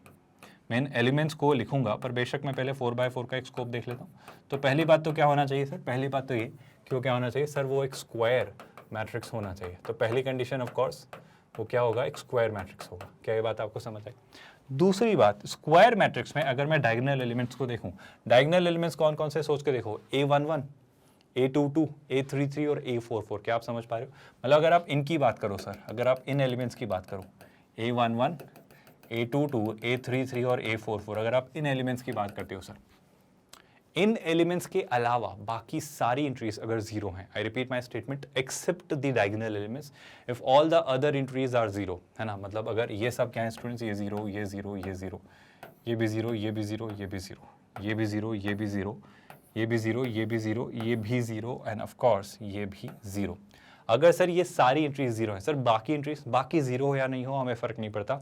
अगर सारी 0 होगी तो फिर तो नल मैट्रिक्स है। आई होप आप बात समझ पा रहे हो। लेकिन अगर मैं कहना चाहूँ कि सर बची एंट्रीज का क्या, तो बची एंट्रीज कुछ भी हो सकती है, दे आर इंडिपेंडेंट। मतलब मान लो ये लिखा है -2, ये लिखा है लेट्स से 5, ये लिखा है लेट्स से 7 और ये लिखा है लेट्स से 11। तो ये जो एंट्रीज हैं ये 0 हो नहीं हो इस बात से फ़र्क नहीं पड़ता, है ना, मुझे कोई फ़र्क नहीं पड़ता। मतलब मान लो अगर यहाँ पर 7 की जगह लेट्स से 7 की जगह आपके पास कुछ और होता, 7 की जगह लेट्स से सर आपके पास यहाँ 0 होता, तो चलेगा क्या? मैंने ऐसा नहीं कहा कि डायगोनल पे कुछ हो या नहीं हो, हमें इस बात से फ़र्क नहीं पड़ता। हमें किस बात से फ़र्क पड़ता है कि डायगोनल के अलावा बाकी जो सारे एलिमेंट्स हैं, डायगोनल के अलावा बाकी जो सारे एलिमेंट्स हैं ना, अभी आप देख पा रहे हो ये जो सारे सर एलिमेंट्स हैं ये क्या होना चाहिए? ये सारे एलिमेंट्स 0 होना चाहिए, बस बात खत्म। सर डायगोनल का क्या मतलब है? अब आप डायगोनल सोचो ना क्या होता है। अगर आप एंट्रीज देखोगे तो अगर मैं इन एंट्रीज की बात करूँ, बहुत ध्यान सुनिएगा स्टूडेंट्स, बहुत मज़ेदार सा फैक्ट है। अगर एंट्रीज की बात करें तो ये क्या है सर? ये A11 है, ये आपका A12 है, ये आपका A13 और ये आपका A14 है, फर्स्ट रो का 4th कॉलम, है ना सर। ये आपका क्या है? ये A21 है, ये आपका A22 है, ये आपका A23 है और ये आपका क्या है? A24। बहुत ध्यान सुनिएगा, बहुत इंपॉर्टेंट बात बताने जा रहा हूँ। A31 होगा, ये 3rd रो का 2nd कॉलम, ये 3rd रो का 3rd कॉलम का एलिमेंट, ये 3rd रो के 4th कॉलम का एलिमेंट। यहाँ पर क्या सर? ये 4th रो का पहला कॉलम, ये 4th रो का 2nd कॉलम, ये 4th रो का 3rd कॉलम और ये 4th रो का 4th कॉलम। सर इन सब बातों का मतलब क्या है? इन सब बातों का बहुत ज़रूरी मतलब है, आप ध्यान से देखो। डायगोनल एलिमेंट की अगर मैं आपसे बात करूं, अगर मैं आपसे डायगोनल एलिमेंट की बात करूं स्टूडेंट्स, तो क्या आपको दिखेगा? आपको दिखेगा कि सर ये जो A11 है, जो आपका A22 है, जो आपका A33 और A44 है, मतलब एक खास बात ऑब्जर्व कर पा रहे हो। खास बात अगर आप नोटिस से ऑब्जर्व कर पा रहे हो तो मैं कहना चाह रहा हूँ, देखो 11, 22, 33, 44। मतलब आपने एक और ज़रूरी बात नोटिस की स्टूडेंट्स, एक और ज़रूरी बात सर ये निकल के आती है कि सर ये आपके एलिमेंट्स क्या हैं? A I J। इसमें अगर I मतलब अगर I J के इक्वल नहीं है, अगर I J के इक्वल नहीं है ना, देखो आप ध्यान से, यहाँ पर आई जे के इक्वल नहीं है 1 2 1 3 1 4 है ना 2 1 हमने कुछ गड़बड़ तो नहीं कर दी, वो 2 1 उसमें लिखा गया है, आप बात समझ पा रहे हो, 2 1 2 3 2 4 3 1 3 2 3 4 4 1 4 2 4 3 है ना। तो ये जो एंट्रीज है, मतलब अगर मैं इनकी बात करूँ, अगर मैं आपसे बात करूँ ए आई जे है ना, मतलब ए आई जे कब सर, जब आई जे के इक्वल नहीं है ना, जब आई जे के इक्वल नहीं है। मतलब अगर मैं बात करूँ आपसे ए आई जे की, मतलब ऐसा एलिमेंट जो ith रो का और jth कॉलम का एलिमेंट है सर, वो हमेशा जीरो होगा अगर अगर अगर क्या सर, अगर आई जे के इक्वल नहीं है। ये लाइन बहुत ज़रूरी है आपके लिए क्रैक कर पाना, अगर आप इसे क्रैक कर पाए। ये आपके डायगोनल मैट्रिक्स की सेकंड कंडीशन कि सर ऑफ कोर्स हर वो एलिमेंट जिसमें अगर नंबर ऑफ रो और नंबर ऑफ कॉलम सेम नहीं है तो वो ऑफ कोर्स क्या है, जीरो। क्योंकि अगर first row first column, second row second column, third row third column and fourth row fourth column का एलिमेंट है, तो इनको छोड़कर बाकी सब जीरो हैं। सर ये हो सकते हैं या नहीं, ये कुछ भी हो सकते हैं, मुझे फर्क नहीं पड़ता, ये भी जीरो हो तो चलेगा, पर मेरे लिए कंसर्न क्या है सर, इनके अलावा बाकी सब एलिमेंट्स क्या होने चाहिए, जीरो। क्या आप एक बेसिक से अंडरस्टैंडिंग डेवलप कर पा रहे हो? आई होप ये नोशन आपको समझ आ रहा है, आई होप इसमें कोई डाउट नहीं है, बहुत कॉम्प्लिकेट हमने नहीं कर दिया इसे, आप इजीली समझ पा रहे हो। मतलब अगर एक अच्छा सा आइडिया देना चाहूँ आपको चीज़ों का, तो देखो इस डेफिनेशन को देखना, आपको एक अच्छे से रिवाइज कर पाएंगे और समझ पाएंगे। एक square matrix when in which all its non diagonal elements. Now sir what do you mean by non diagonal elements? I hope you understood. Non diagonal elements मतलब सर ऐसी एंट्रीज जहां पे i और j इक्वल नहीं है, these are called non diagonal elements, they all are zero, they all non diagonal elements should be zero. This kind of a matrix is called diagonal matrix. ये तो हुई इसकी verbal form में definition. अगर mathematical definition बात करें तो sir एक मैट्रिक्स में हर ए आई जे जीरो होना चाहिए अगर आई और जे इक्वल नहीं है। सर बाकी के बारे में कुछ नहीं बोलना, मतलब कुछ भी हो सकते हैं, वो जीरो भी हो सकते हैं, नॉन जीरो भी हो सकते हैं, बट बात अगर करें हर उस एलिमेंट की जहां पर आई और जे इक्वल नहीं है, मतलब नॉन डायगोनल एलिमेंट्स, तो सर वो सारे जीरो होने चाहिए। सर ये दिखता कैसा है, आई होप मुझे बताने या बात करने की जरूरत नहीं, कैसा दिखेगा, सीधी सीधी सी बात है सर। जैसे फॉर एग्जाम्पल ये एक अलग अलग दो मैट्रिक्स है ना, ये एक अलग मैट्रिक्स है, एक अलग मैट्रिक्स है, ये कैसा मैट्रिक्स है स्टूडेंट? सर ये ऑर्डर 2 by 2 का है। पहली बात तो क्या होना चाहिए सर, पहली बात तो वो क्लियरली एक स्क्वायर मैट्रिक्स होना जरूरी है, इस कंडीशन को मत भूलिएगा कि वो कैसा मैट्रिक्स होगा, स्क्वायर। तो कैसा, ये 2 by 2 का मैट्रिक्स है, ये 3 by 3 का मैट्रिक्स है। क्या ये पॉइंट आप समझ पाए? आई होप इसमें कोई डिफिकल्टी या चैलेंज नहीं आ रहा है। तो पहली बात तो स्क्वायर मैट्रिक्स होंगे, और दूसरी बात क्या सर, दूसरी बात ये कि जो डायगोनल एंट्रीज होंगी, ये जो डायगोनल वाली एंट्रीज होंगी स्टूडेंट्स, ये कैसी होंगी सर? ये डायगोनल वाली जो एंट्रीज हैं ये ऑफ कोर्स आपकी कैसी होंगी, बस इनके अलावा बाकी सब आपको जीरो दिखेगा। जैसे अगर आप यहाँ भी बात करें स्टूडेंट्स, तो ये जो डायगोनल वाली एंट्री है ना, ये दोनों जो हैं, इनके अलावा तो बाकी सब आपको जीरो दिख ही रहा होगा। क्या आप ये पॉइंट समझ पा रहे हैं? ये दो अलग अलग मैट्रिक्स है ना, बस वो वहाँ लिख दिया है, तो ऐसे समझ आना चाहिए। सर और क्या बातें, और कुछ बातें ध्यान से नोटिस कर लीजिए, इन्हें अच्छे से समझ लीजिए। पहली बात, the elements a i j of a square matrix for which i and j are equal are called the diagonal elements. तो जब जब आई और जे इक्वल होते हैं तो उन्हें हम क्या कहते हैं? उन्हें कहते हैं डायगोनल एलिमेंट्स। जैसे ये जो एलिमेंट्स हैं, ये जो एलिमेंट्स हैं, ये ए आई जे इनका इक्वल है। आई जे क्यों इक्वल है सर? आई होप हम डिस्कस कर चुके हैं।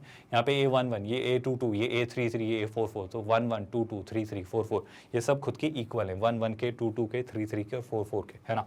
तो जब ऐसा होगा तो इन एलिमेंट्स को हम कहते हैं डायगोनल। तो इनके अलावा जो भी दूसरे एलिमेंट्स हैं, है ना, वो क्या होंगे स्टूडेंट्स? वो हमारे जो होंगे वो क्लियरली क्या होने चाहिए? जीरो। अगर मैं इस डेफिनेशन को पढ़ूं, diagonal elements of a matrix and the diagonal along which all these elements lie is called the principal diagonal or the leading diagonal or the diagonal of the matrix। तो आप ऐसे randomly किसी को भी diagonal मत कहना, मतलब आप ऐसा मत कहना कि सर, ध्यान से सुनिएगा स्टूडेंट, सर ऐसा भी हो सकता है क्या कि आप चाहो तो आप इसे भी डायगोनल कह दो, मतलब आप इसे भी एक डायगोनल कह दो? नहीं, ये this could be one of the diagonals, but we are not concerned about this diagonal, we are not calling this as the leading diagonal or the principal diagonal। हमारे लिए जो principal diagonal होगा वो कौन सा होगा स्टूडेंट्स? यही। तो हम इससे ही principal diagonal, main diagonal या leading diagonal की तरह ट्रीट करेंगे।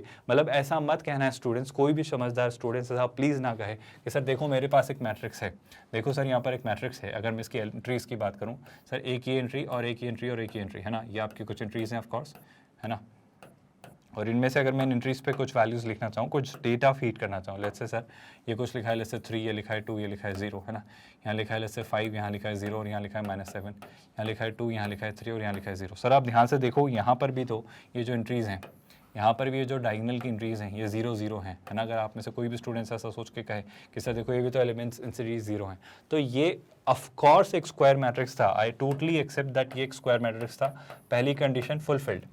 दूसरी कंडीशन, ए आई जे के अलावा कोई भी एलिमेंट बच रहा है। आई एम रियली सॉरी, मैंने इसको उल्टा लिख दिया, इसको ऐसा नहीं, मतलब मैंने डायगोनल 0 लिख दिया, बाकी सब नॉन 0 लिखा। मैं इसको फिर से करेक्ट करता हूँ, बहुत ध्यान सुनिएगा स्टूडेंट्स। आपसे अगर मैं बात करूँ इन एंट्रीज़ की, है ना, अगर मैं एंट्रीज़ की बात करूँ, रिपीट माई स्टेटमेंट, अगर यहाँ पर आप एक करेक्शन करना चाहें, जैसे ये कुछ एंट्रीज़ हैं, है ना, फिर यहाँ पर एक एंट्री आने वाली है, फिर यहाँ पर ये एंट्री आने वाली है। मतलब अगर मैं इन एंट्रीज़ की बात करूँ आपसे, इन एंट्रीज़ की मतलब जैसे सर ये लिखा है 3, आई एम रियली सॉरी, फिर से वही गलती हम करें, ये लिखा है 0, ये लिखा है 0, ये लिखा है 3, है ना, यहाँ लिखा है -2, यहाँ लिखा है रियली सॉरी, वहाँ वापस 0 लिख देते हैं, यहाँ पर लिखा है जैसे -1 और यहाँ लिखा है कुछ जैसे 5, यहाँ पर कुछ भी लिख देते हैं जैसे 7, यहाँ लिख देते हैं 0 और यहाँ लिख देते हैं 0, और इस 5 की जगह भी क्या होगा स्टूडेंट्स, ये भी क्या होना चाहिए 0, है ना। थोड़ा सा उल्टा बताने के चक्कर में उल्टा कर दे रहा हूँ। मेरा ये कहना है कि सर अगर आप में से इसके बारे में, इसको देखकर कोई कहे तो क्या आप इसे भी डायगोनल कह सकते हो? ज़रा सोच के मुझे बताओ स्टूडेंट्स, क्या ये डायगोनल मैट्रिक्स की डेफिनेशन को फुलफिल करता है?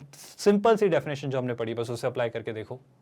बड़ी बेसिक सी डेफिनेशन पे मैं आपसे बात करना चाह रहा हूँ स्टूडेंट्स, आप सोच के देखो खुद, क्या आप सोच पाए या कह पाए, मुझे बता पाए कि डायगोनल मैट्रिक्स नहीं है? और क्यों नहीं है सर? क्योंकि डेफिनेशन बड़ी सॉर्टेड सी है ना, कि सर अगर आप ढूंढोगे ए आई जे, तो सर ये जो एलिमेंट है 0 होना चाहिए। कब कब? जब जब आपका आई और जे इक्वल ना हो, सर ऑफ कोर्स जब मैंने आई और जे को ढूंढा, सर ये A11 है, तो सर A11 तो 0 था। अच्छा, A11 0 हो या नहीं हो फर्क नहीं पड़ता, बट सर ये है आपका A12, इस एलिमेंट को आप क्या कहोगे, ये A12 है। सर 1 और 2 इक्वल नहीं है, सर 1 और 2 इक्वल नहीं है तो 0 है, बिल्कुल, अभी तक तो सब ठीक है। सर ये कौन सा एलिमेंट है? सर आप इसे कहते हो A13। सर A13 में क्या 13 के इक्वल नहीं है? नहीं है। क्या 13 जो एलिमेंट आपका जो है A13 वो 0 है? नहीं है सर। तो ये क्या नहीं है? ये क्लियरली डायगोनल एलिमेंट की, डायगोनल मैट्रिक्स के डेफिनेशन का वायलेशन है। आप यकीन करिए, आपका ये प्रिंसिपल या मेन डायगोनल नहीं है, आपका मेन डायगोनल है A11, A22, A33 वाले, ये सीरीज वाले डायगोनल। तो इसके नॉन जीरो होने से और बाकी सबके जीरो होने से ये एक डायगोनल मैट्रिक्स नहीं बन जाता। गलती ऐसी मत करना। आई होप ये बात आप याद रखेंगे। आपका डायगोनल मैट्रिक्स हमेशा कौन सा रहेगा? इस कैटेगरी का। इस कैटेगरी को अगर मैं और स्पेसिफिकली दिखाना दूँ तो कुछ इस तरीके का, ये जो आपका है ये आपका प्रिंसिपल डायगोनल, मेन डायगोनल या लीडिंग डायगोनल होगा। आई होप ये बात आप याद रखेंगे। 3 टर्म्स पे अक्सर बात होगी, मतलब अगर आपसे कभी भी कोई पूछे तो हम हमेशा किसके अराउंड रिवॉल्व करेंगे? हमेशा प्रिंसिपल डायगोनल, लीडिंग डायगोनल कहेंगे, या फिर इसे हम कहेंगे हमारा मेन डायगोनल, है ना। आई होप यहाँ तक कोई डाउट नहीं है। ये बहुत स्टैंडर्ड सी लैंग्वेज है जिसे आप इजीली समझ पा रहे हैं, है ना। इसी के साथ साथ अगर मैं एक और कैटेगरी समझना चाहूँ तो सर एक और कैटेगरी क्या होती है? नाउ दैट कम्स और that is called a scalar matrix. बहुत ध्यान सुनना, हम एक बहुत स्पेसिफिक डिटेल्ड एक इंपॉर्टेंट कंसेप्ट की तरफ बढ़ रहे हैं ग्रेजुअली।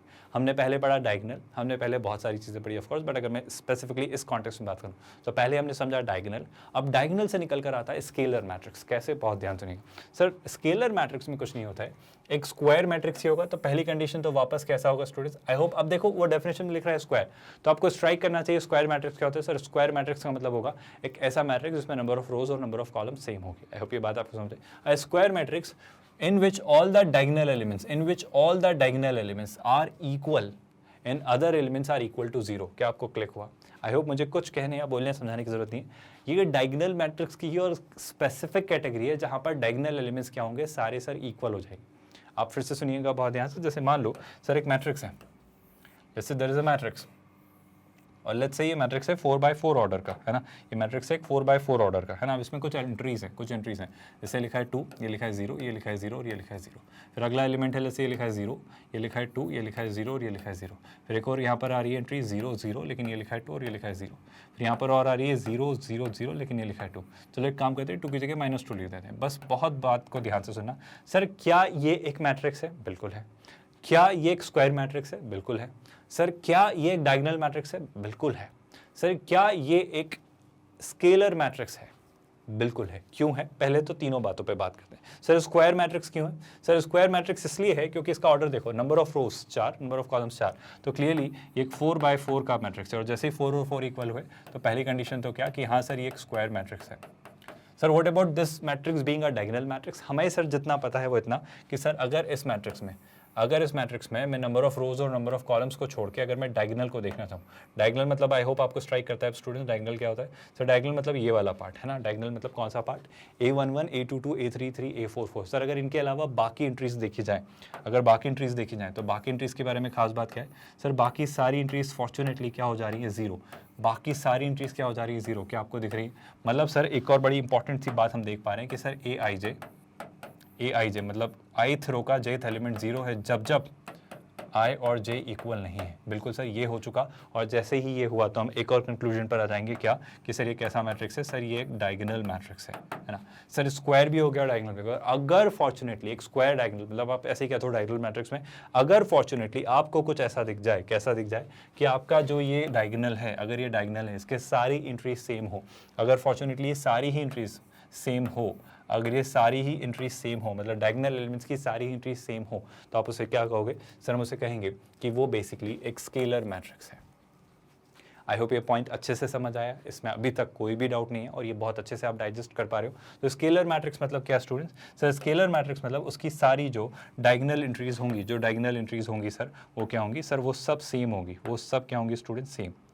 आई होप ये बात आपको समझ आई। ऑफ कोर्स उसके अलावा बाकी सब क्या होना है सर? बाकी सब जीरो हो जाना था। मतलब अगर मैं मैथमेटिकल डेफिनेशन की बात करूं तो सर जब जब आई जे के इक्वल होगा, मतलब वही डायगोनल एलिमेंट्स, तो वो कोई फिक्स्ड वैल्यू होगी, कोई भी -2 +2 कोई भी वैल्यू, मतलब लैम्डा कुछ भी हो सकता है ना, कोई भी फिक्स्ड वैल्यू, कोई भी सेम वैल्यू। लेकिन सर जब जब आई जे के इक्वल नहीं है तब तब वो एंट्रीज क्या हो जाएंगी? तब तब वो एलिमेंट्स क्या होंगे सर? तब तब वो एलिमेंट्स जीरो होंगे। क्या यहाँ तक कोई डाउट है स्टूडेंट्स? आई होप ये पूरा फॉर्मेट, ये पूरी चीज़ अच्छे से समझ आ रही है, इसमें कोई भी कंफ्यूजन या डाउट नहीं है, ये अच्छे से आप पॉइंट ऑब्जर्व कर पा रहे हो। एंड ऑफ कोर्स स्टूडेंट्स, यहाँ से अगर हम आगे बढ़ें, तीनों का अगर मैं फ़र्क समझाना चाहूँ, अगर आप स्क्वायर, डायगोनल और अभी स्केलर को समझो तो एक और एंट्री ऑफ कोर्स आने वाली है, बट आई होप ये समझ पाते हो आप स्क्वायर मैट्रिक्स देखते हो, स्क्वायर मैट्रिक्स से थोड़ा और आगे बढ़ते हो, थोड़े और स्पेसिफिकेशन लगाते हो तो क्या बन जाता है? डायगोनल मैट्रिक्स, और थोड़े और स्पेसिफिकेशन लगाते हो तो क्या बन जाता है? Scalar matrix. हम इसके आगे और बढ़ेंगे और एक और नया मैट्रिक्स इंट्रोड्यूस करेंगे जो शायद आपकी नेक्स्ट स्लाइड में दिखेगा। Of course now this is called a unit matrix. Now what do you mean by unit matrix? Unit matrix की कंडीशंस का मतलब है, बहुत ध्यान सुनिएगा सर। पहली बात तो आपको क्या दिखना चाहिए? आपको सर एक स्क्वायर मैट्रिक्स दिखना चाहिए। पहली बात तो आपको स्क्वायर मैट्रिक्स दिखना चाहिए, और स्क्वायर में भी स्पेसिफिकली बात करूँ तो डायगोनल, और डायगोनल में भी और स्पेसिफिकली बात करूँ तो आपका एक स्केलर मैट्रिक्स। लेकिन ये उस कैटेगरी का स्केलर मैट्रिक्स है, ये खास कैटेगरी का स्केलर मैट्रिक्स है जिसमें जो आपका वो डायगोनल एलिमेंट्स है वो सब क्या होंगे? 1। क्या बोला मैंने स्टूडेंट्स? फिर सुनिए, अगर एक स्केलर मैट्रिक्स में अगर सारे डायगोनल एलिमेंट्स हैं 1, यानी कि कैसा सोच के देखो, अगर मैं आपको एक 2x2 का मैट्रिक्स देता हूँ तो सर 2x2 में पहले तो बताओ डायगोनल कहाँ होगा? मेरे ख्याल से बात करने की जरूरत नहीं, डायगोनल क्या होगा? ये और ये, तो ये एलिमेंट्स 1 है, और बाकी सब एलिमेंट्स क्या होंगे सर? बाकी एलिमेंट्स कुछ भी हो सकते हैं, मतलब कुछ भी, मतलब वो I'm really sorry, बाकी एलिमेंट्स तो जीरो होना आता है। तो ये जो एक खास तरह का आपने मैट्रिक्स बनाया है सर, ये जो एक खास तरह का आपने मैट्रिक्स बनाया है, ये आपका कैसा मैट्रिक्स है? ये एक आपका यूनिट, अगर इनकी डायगोनल एलिमेंट्स की जो वैल्यू है वो 1 है तो ये आपका क्लियरली आइडेंटिटी मैट्रिक्स है। आइडेंटिटी मैट्रिक्स मतलब क्या? सुनिएगा बहुत ध्यान से, इसका आप ऑर्डर देखिए। ऑर्डर क्या है सर? 2x2। 2x2 होने की वजह से ये स्क्वायर बना। स्केलर क्यों है? स्केलर इसलिए सर कि बाकी जो एलिमेंट्स हैं, बाकी जो एंट्रीज हैं जो डायगोनल के अलावा हैं, जो नॉन डायगोनल एलिमेंट्स हैं वो क्या है? 0, और जो डायगोनल एलिमेंट्स हैं वो सारे सेम है, मतलब अगर ये 1 है तो ये भी 1 है। और अगर फॉर्चुनेटली डायगोनल एलिमेंट्स सेम होते होते 1 भी हो गए, मतलब सब 1 ही हो गए, तो हम उस मैट्रिक्स को, टू बी मोर स्पेसिफिक, मैं कहूँगा क्या? मैं उसे कहूँगा आइडेंटिटी मैट्रिक्स। क्या आप ये मैट्रिक्स समझ पा रहे हो जो मैं नया मैट्रिक्स आपको सिखाना चाह रहा हूँ कि आइडेंटिटी मैट्रिक्स क्या होगा? इसमें कोई कन्फ्यूजन मेरे ख्याल से किसी भी स्टूडेंट को नहीं है। आप फिर से मैथमेटिकल डेफिनेशन पे गौर फरमाइए, बहुत ध्यान सुनिए। इससे आप आइडेंटिटी मैट्रिक्स के अलावा यूनिट मैट्रिक्स भी कह सकते हो, और ये बहुत ज़्यादा बार काम आता है।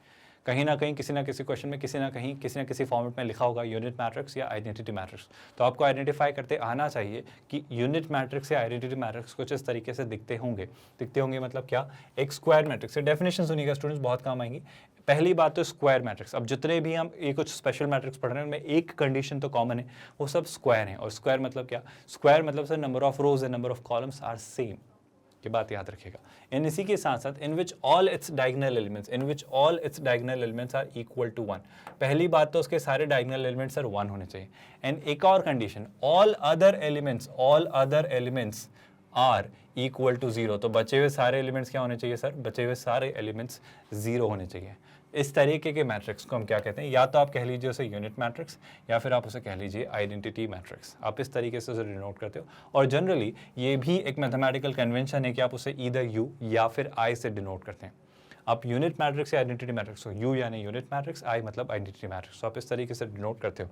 और ये किसी भी ऑर्डर के हो सकते हैं ना, मतलब ऑर्डर 2, 3 जो भी वो स्क्वायर मैट्रिक्स होगा उसी का वो ऑर्डर होगा, है ना। मतलब आप इस बात को समझिएगा, इसमें कंफ्यूज मत होइएगा कि सर अगर स्क्वायर मैट्रिक्स है तो चीज़ें कैसी दिखती हैं। स्क्वायर मैट्रिक्स में अगर आपका ऑर्डर है तो ऑर्डर सीधी बात से सेम होता है, मतलब उसे आप m क्रॉस m तो लिखोगे नहीं, या n क्रॉस n लिखोगे नहीं, तो उसके बजाय हम उसे ऐसा लिख देते हैं कि एक स्क्वायर मैट्रिक्स है जिसका ऑर्डर m है। अब वो m क्रॉस m ही है ना, पर वो m और n सेम है तो वो m ही हम कह देते हैं उसे। अब आप बात समझ पा रहे हो। जैसे अगर मैंने थर्ड ऑर्डर का लिखा है, अगर हमारे पास एक थर्ड ऑर्डर का आइडेंटिटी मैट्रिक्स है, if we have an identity matrix of order 3, तो हम पहली बात तो उसे U या I से डिनोट करते हैं। जैसे नल मैट्रिक्स को याद करो स्टूडेंट्स, क्या आपको याद आ रहा है नल मैट्रिक्स को हम कैसे डिनोट करते थे? कमेंट में लिख के मुझे बताओ कि नल मैट्रिक्स को हमने डिनोट करना सीखा है O से, याद आया? तो अगर सर आप आइडेंटिटी मैट्रिक्स की बात करें तो या तो इसे I से या यूनिट मैट्रिक्स यानी U, दोनों में से किसी से भी डिनोट किया जा सकता है, जनरली मैक्सिमम केसेस में I से। और इसमें खास बात क्या है sir, diagonal elements scalar matrix की तरह सेम, लेकिन और स्पेसिफिकली कहूँ तो 1 होंगे, स्क्वायर मैट्रिक्स तो होगा। एंड एक और सबसे खास बात कि बाकी सारी एंट्रीज क्या होंगी, स्केलर या डायगोनल एलिमेंट की तरह, डायगोनल मैट्रिक्स या स्केलर मैट्रिक्स की तरह 0। यानी कि सर अगर ये 3/3 है, अगर ये ऑर्डर 3 का मैट्रिक्स है, स्क्वायर मैट्रिक्स में हम 3/3 कहने के बजाय क्या कह लेंगे, हम ऑर्डर 3 ही कह लेंगे, क्योंकि रो और कॉलम दोनों ही सेम है। आई होप ये बात आपको समझ आ रही है। तो पहली बात तो सर डायगोनल एंट्रीज क्या होंगी सर, डायगोनल एंट्रीज 1 होंगी अगर ये यूनिट मैट्रिक्स है सर। बाकी सारी एंट्रीज क्या हो जाएंगी सर, बाकी सारी एंट्रीज स्टूडेंट्स क्या होंगी, 0। आई होप बड़ी सिंपल सी डेफिनेशन है, बड़ा सिंपल सा प्रोसेस है, एक शानदार सी अप्रोच है जो क्लियरली आपको समझ आई, उसमें कोई भी डाउट, क्वेरी या कन्फ्यूजन नहीं है, और आपको क्लियर हो रहा है कि आइडेंटिटी मैट्रिक्स या यूनिट मैट्रिक्स एग्जैक्टली होता क्या है। मेरे ख्याल से यहाँ तक कोई डाउट, क्वेरी या कन्फ्यूजन नहीं है, और अभी तक सारी चीज़ें बहुत डिटेल में आपको समझ आई।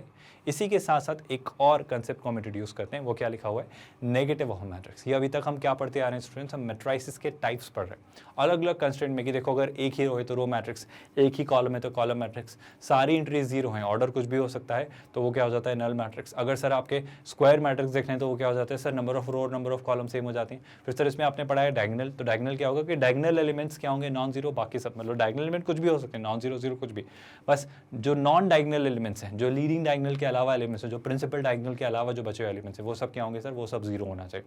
सर इसमें एक और स्पेसिफिक कंडीशन डाल दी कि अगर डायगोनल एलिमेंट्स सारे सेम हो जाए तो वो क्या होगा, वो क्लियरली एक स्केलर मैट्रिक्स होगा। सर क्या नल मैट्रिक्स जो स्क्वायर मैट्रिक्स होगा उसे आप स्केलर मैट्रिक्स से, तो मेरे ख्याल से डेफिनेशन को तो फुलफिल कर रहे हैं। अब बात समझिएगा, जैसे समझो मैं एक सिंपल सा एग्जांपल लेना चाह रहा हूँ। अगर आपके पास एक स्क्वायर मैट्रिक्स है जो कि नल मैट्रिक्स है ना, मतलब ऐसा लिखा हुआ है 0 0 0, फिर लिखा है 0 0 0, फिर लिखा है 0 0 0। सर ये of course we understand this is a null matrix of order 3, तो मैं से O3 लिख दे रहा हूँ। आई होप आप बात समझ पा रहे हो। लेकिन ऑफ कोर्स स्टूडेंट्स उसमें मैं एक छोटी सी बात आपसे पूछना चाह रहा हूँ, क्या इससे मैं एक स्केलर मैट्रिक्स कह सकता हूँ? क्यों नहीं कह सकते, आप सोच के देखो। सर स्केलर मैट्रिक्स की कंडीशन क्या है कि सर जो पहली बात तो क्या वो एक स्क्वायर मैट्रिक्स हो, तो ऑफकोर्स 3/3 मतलब क्या, वो एक स्क्वायर मैट्रिक्स है। सर बाकी जो नॉन डायगोनल एलिमेंट्स है, जो नॉन डायगोनल एलिमेंट्स है, जैसे ये है ना, ये सब क्या है सर, ये सब 0 हैं। तो नॉन डायगोनल एलिमेंट्स 0 हैं, मतलब ये क्या बन गया, ये ऑफ कोर्स एक और कंडीशन फुलफिल कर रहा है। और तीसरी कंडीशन क्या होती है सर, उसमें जो ये हैं आपके जो डायगोनल के एलिमेंट है वो सब क्या होने चाहिए, सेम होने चाहिए। और अगर ये तीनों सेम हैं तो मैं क्या कहूँगा, ये ऑफ कोर्स अगर ये तीनों ही सेम है तो मैं इसे क्या कहूँगा, मैं इसे कह सकता हूँ स्केलर मैट्रिक्स। क्या बात समझ आई? बट टू बी स्पेसिफिक आप चाहें तो इसे आप एक और मैट्रिक्स कह सकते हो, आप इसे नल या फिर क्या आप इसे 0 मैट्रिक्स भी कह सकते हो, इसमें कोई बुराई नहीं है। तो आई होप आप दोनों तरह की डेफिनेशन से इसको फुलफिल या सेटिस्फाई होते हुए देख रहे हो, है ना। एंड ऑफ कोर्स ये स्क्वायर मैट्रिक्स तो है ही, आई होप यहाँ तक कोई डाउट नहीं है। तो अगर मैं यहाँ से चीज़ें समझना चाहूँ तो एक और आपके सामने इंट्रोडक्शन आता है, this is called negative of a matrix. अब इसका क्या मतलब होता है sir, negative of a matrix का मतलब होता है अगर एक मैट्रिक्स है आपका, then there exist the negative of the matrix is nothing but सारी एंट्रीज को आप क्या कर देते हो, नेगेटिव। इससे ध्यान सुनिएगा स्टूडेंट, बड़ा मजेदार सा पॉइंट है। जैसे मान लो यहाँ पर आपके पास एक 2/2 का आपके पास मतलब लेट्स से 2/3 का एक मैट्रिक्स बना हुआ है ना। 2/3 मतलब क्या स्टूडेंट, सोच के देखो। सर 2/3 का मतलब होगा नंबर ऑफ रोज कितनी, 2, एंड 3 मतलब क्या, number of columns 3। I hope इसमें कोई कंफ्यूजन नहीं है। जैसे यहाँ पर एलिमेंट्स है कुछ, है ना, यहाँ पे लिखा है 2, यहाँ पे लिखा है -3 और यहाँ पे लिखा है 0। आई होप हम सही बना रहे हैं, नंबर ऑफ रोज 2 बनानी है, बिल्कुल सही। ये लिखा है 7, ये लिखा है 11 और ये लिखा है लेट्स से -8। तो नंबर ऑफ रोज 2 है, नंबर ऑफ कॉलम्स 3 और लेट्स से मैं इस मैट्रिक्स को डिनोट करता हूँ x से। तो आपसे अगर कोई पूछता है x का नेगेटिव, अगर आपसे कोई पूछता है कि सर x का नेगेटिव क्या होगा, तो आप x का नेगेटिव -x कहते हो। और इसका सीधा सीधा सा मतलब है कि सर ये भी वही मैट्रिक्स होगा, ये भी वही 2/3 ऑर्डर का ही मैट्रिक्स होगा, लेकिन इसकी सारी एंट्रीज को आप क्या कर दोगे, नेगेटिव साइन से multiply. All the entries, all the elements of this matrix are multiplied with a negative sign. यानी कि अगर यहाँ 2 है तो क्या हो जाने वाला है सर, ये हो जाने वाला है -2। यहाँ -3 तो माइनस ऑफ -3 +3। 0 का नेगेटिव पॉजिटिव कुछ नहीं होता, वो 0 ही है, नीदर नेगेटिव नॉर पॉजिटिव। 7 का नेगेटिव -7, 11 का नेगेटिव -11 और -8 का नेगेटिव कितना, 8। आई होप मैंने कुछ कन्फ्यूजन क्रिएट नहीं किया और आपको चीज़ें समझ आ रही। बड़ा सिंपल सा पार्ट है स्टूडेंट्स, नेगेटिव पॉजिटिव हो जाएंगे, पॉजिटिव नेगेटिव, जीरो जीरो रहेगा। तो इस तरीके से आप नेगेटिव ऑफ अ मैट्रिक्स निकालोगे। तो इस x का जो नेगेटिव है वो क्या है स्टूडेंट्स, ये x, तो this x is called the negative of a matrix. तो कभी भी किसी भी मैट्रिक्स का नेगेटिव निकालना है तो इस तरीके से आप निकालेंगे। क्या इसमें कोई डाउट, क्वेरी या कन्फ्यूजन है स्टूडेंट्स? आई होप यहाँ तक सारी चीज़ें बहुत ही सॉर्टेड से मैनर में आपको समझ आ रही और क्लियरली आपको ये नोशन, ये आइडिया, ये सारी चीज़ें बहुत अच्छे से आप समझ पा रहे हो। विद दैट स्टूडेंट्स, अगर अब हम आगे बढ़ें नेक्स्ट कंसेप्ट की तरफ, तो एक बार पहले इस वाले पार्ट को ध्यान से देखिए, फिर हम आगे प्रोसीड करेंगे। इसे अच्छे से नोट डाउन कर लीजिए, नोटिस कर लीजिए, फिर हम आगे प्रोसीड करेंगे। आई होप यहाँ तक एक अच्छी अंडरस्टैंडिंग आप डेवलप कर पा रहे हो और आप समझ पा रहे हो कि नेगेटिव ऑफ मैट्रिक्स एग्जैक्टली क्या होता है। इसी के साथ साथ स्टूडेंट्स बहुत ध्यान सुनेगा, एक और या दो नए कंसेप्ट निकल कर आते हैं, अपर ट्रायंगुलर मैट्रिक्स और एक आता है आपका लोअर ट्रायंगुलर मैट्रिक्स। अच्छे से मैं समझाता हूँ, चीज़ें बहुत ध्यान सुनेगा, बहुत मज़ेदार सा कंसेप्ट है। अपर ट्रायंगुलर मैट्रिक्स का मतलब क्या होता है, अपर ट्रायंगुलर मैट्रिक्स को आप कैसे देखते हो, इसी पर बात करते हैं। बहुत ध्यान सुना, मैं एक एग्जाम्पल लेता हूँ, सुनिएगा। जैसे ये आपका एक मैट्रिक्स है ना। पहली बात तो अगेन कंडीशन यही है स्टूडेंट्स कि आपके पास जो होना चाहिए वो होना चाहिए एक स्क्वायर मैट्रिक्स। कंडीशन वापस यही है कि आपके पास एक स्क्वायर मैट्रिक्स होना चाहिए। तो मान लेते हैं हम एक 4x4 का एक स्क्वायर मैट्रिक्स लेते हैं, है ना। तो 4x4 मतलब क्या होगा स्टूडेंट्स, 4x4 का मतलब नंबर ऑफ रोज और नंबर ऑफ कॉलम्स दोनों ही 4 हो जाने वाले हैं। अब इनकी हम बातें करते हैं, बहुत ध्यान सुनना। जैसे कुछ एलिमेंट्स है ना, यहाँ पर एलिमेंट्स एंट्रीज कैसी होंगी, ध्यान सुनना, 1 2 3 4, है ना। फिर वापस 1 2 3 4, 1 2 3 4, और ये भी एलिमेंट्स क्या होंगे, 1 2 3 4। अब बहुत ध्यान से सुनना, बहुत ज़रूरी और बहुत इंटरेस्टिंग सी बात मैं कहने वाला हूँ students, everyone please pay attention. ये जो एलिमेंट्स हैं आपके, कौन से, ये जो एलिमेंट्स हैं, आई होप आप नोटिस कर पा रहे हो जिन एंट्रीज की, जिन एलिमेंट्स की मैं आपसे बात कर रहा हूँ, ये जो एलिमेंट्स हैं, इन एलिमेंट्स की मैं आपसे बात करने जा रहा हूँ। ये जो एलिमेंट्स हैं, ये एलिमेंट्स आपके, देखो ध्यान से, ये जो आपका लिखा हुआ है अपर ट्रायंगुलर मैट्रिक्स, ये जो एलिमेंट्स हैं आपके, ये जो एलिमेंट्स हैं जो मैंने आपके हाईलाइट किए, ये होंगे कुछ भी, कोई फर्क नहीं पड़ता, जीरो नॉन जीरो कुछ भी, बट जो आपके इस ट्रायंगल के बाहर है, इस ट्रायंगल के बाहर कौन से, एक तो ये वाला एलिमेंट स्टूडेंट्स, एक ये वाला एलिमेंट, एक ये वाला एलिमेंट, और ऐसी तरीके से ये जो आपके इस ट्रायंगल के बाहर जो बच गए एलिमेंट्स, इन एलिमेंट्स का जीरो होना तय है। इन एलिमेंट्स का जीरो होना तय, मतलब ये जो खास एलिमेंट्स मैंने बनाए, ये एलिमेंट आपके होंगे जीरो, और इनके अलावा ये जो एलिमेंट्स बच गए, ये कुछ भी हो सकते हैं, ये जीरो हो, नॉन जीरो हो, कुछ भी हो, हमें कोई फर्क नहीं पड़ता है, कुछ भी हो सकते हैं। जैसे -2 3 7 8, यहाँ लिखा है 11 13 -5, है ना, ये लिखा है 3, ये लिखा है 8, और ये लिखा है लेट्स से 9, कुछ भी लिखा है, -9 कुछ भी लिखा है। इनका कुछ भी होना नहीं होना से हमें फ़र्क नहीं पड़ता, हमें इस बात से फ़र्क पड़ता है कि ये जो मैंने ट्रायंगल बनाया, अच्छा बाय द वे ट्रायंगल कैसे बना, सुनिएगा। ये ट्रायंगल ऐसे बना सर, जो आपका डायगोनल है, ये आपका होता है सेग्रीगेटर। ये जो डायगोनल स्टूडेंट्स, ये होता है आपका सेग्रीगेटर। तो डायगोनल के उस तरफ वाले, ऊपर वाले सारे एलिमेंट्स, अगर इनको छोड़कर, मतलब डायगोनल और उसके ऊपर वाले एलिमेंट्स को छोड़कर जो बचे हुए एलिमेंट्स हैं, अगर वो सारे जीरो हो जाएं तो हम इसे क्या कहेंगे, अपर ट्रायंगुलर मैट्रिक्स। क्या इसी बेसिस पे आप लोअर ट्रायंगुलर मैट्रिक्स का कंसेप्ट समझ सकते हो? आई होप आप डाइजेस्ट कर पा रहे हो उस बात को। जैसे मान लो मैं अगर आपको 3x3 का मैट्रिक्स बताता है ना, अगर हमारे पास एक 3x3 मैट्रिक्स, अगर हमारे पास है एक 3x3 मैट्रिक्स, तो 3x3 मैट्रिक्स में बहुत ध्यान सुनिएगा स्टूडेंट्स, बहुत सिंपल सी बात मैं कहने जा रहा हूँ। अगेन आपके डायगोनल एलिमेंट को ढूंढो आप, ये हमारा डायगोनल है सर, ये हमारा क्या है, डायगोनल। इस डायगोनल से नीचे वाले, ये था अपर, अब मैं आपसे लोअर ट्रायंगुलर मैट्रिक्स से कर रहा हूँ।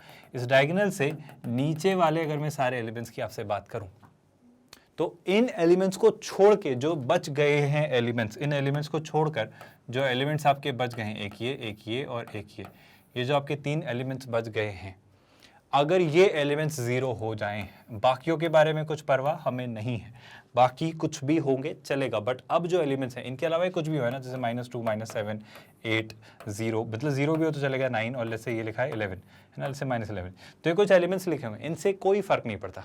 मतलब इस डायगोनल और इसके नीचे वाले एलिमेंट्स को छोड़कर जो बचे हुए एलिमेंट्स हैं, अगर वो सब जीरो हैं, तो ये होगा हमारा लोअर ट्रायंगुलर मैट्रिक्स। और इन्हें अपर और लोअर क्यों कह रहे हो, ये आप समझ पा रहे हो स्टूडेंट्स, क्योंकि यहाँ पे एक अपर ट्रायंगल बन रहा है ना।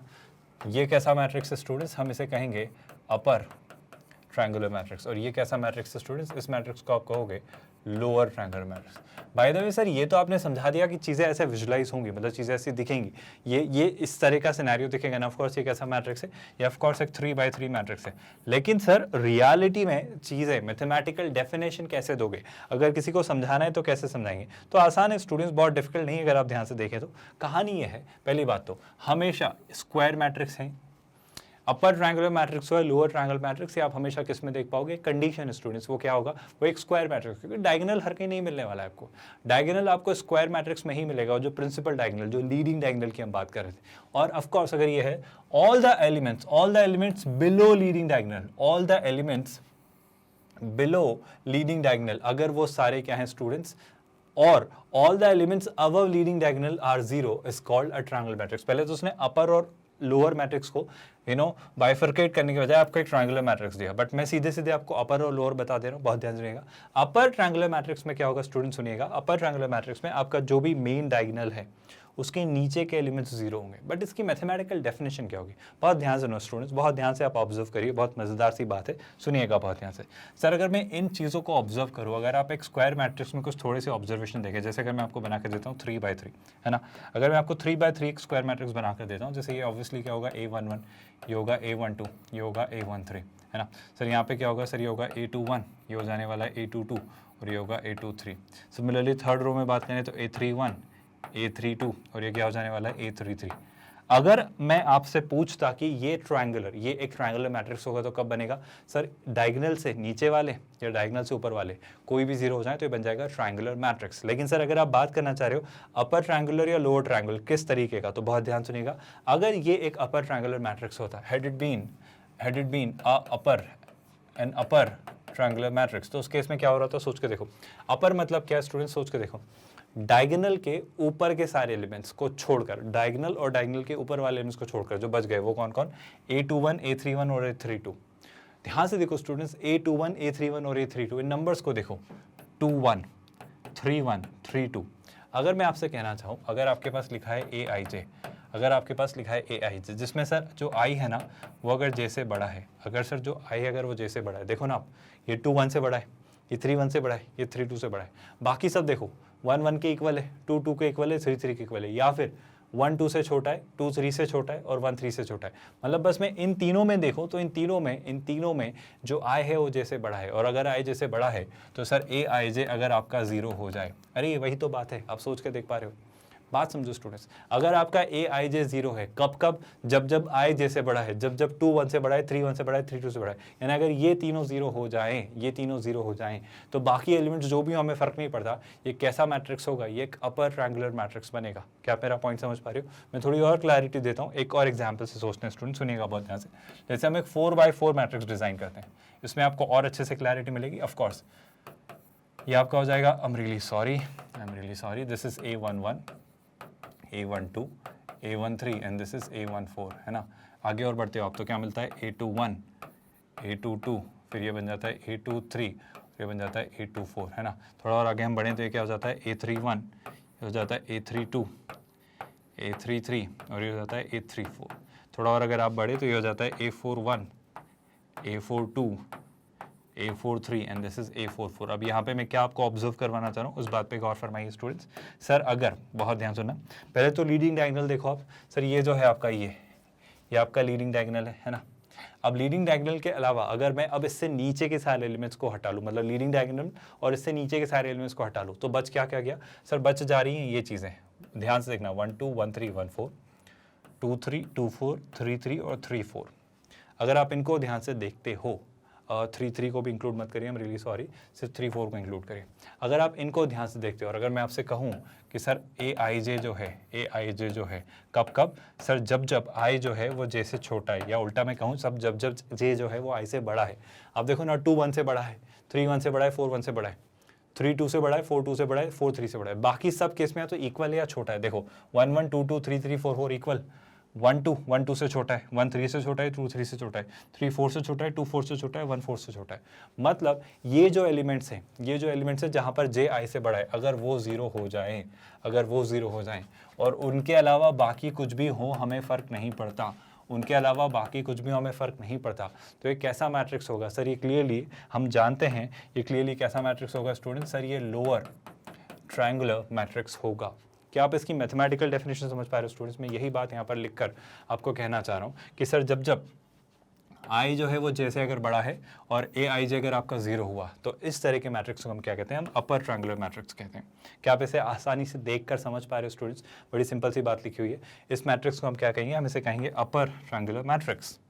सिमिलरली सर अगर आप थोड़ा और ध्यान से देखें और अगर आप लोअर ट्रायंगुलर मैट्रिक्स की बात करना चाहें तो लोअर ट्रायंगुलर मैट्रिक्स में क्या हो रहा था स्टूडेंट, ध्यान से देखिए। सर लोअर ट्रायंगुलर मैट्रिक्स में वही पहली बात तो क्या कंडीशन स्टूडेंट, स्क्वायर मैट्रिक्स होना तय है।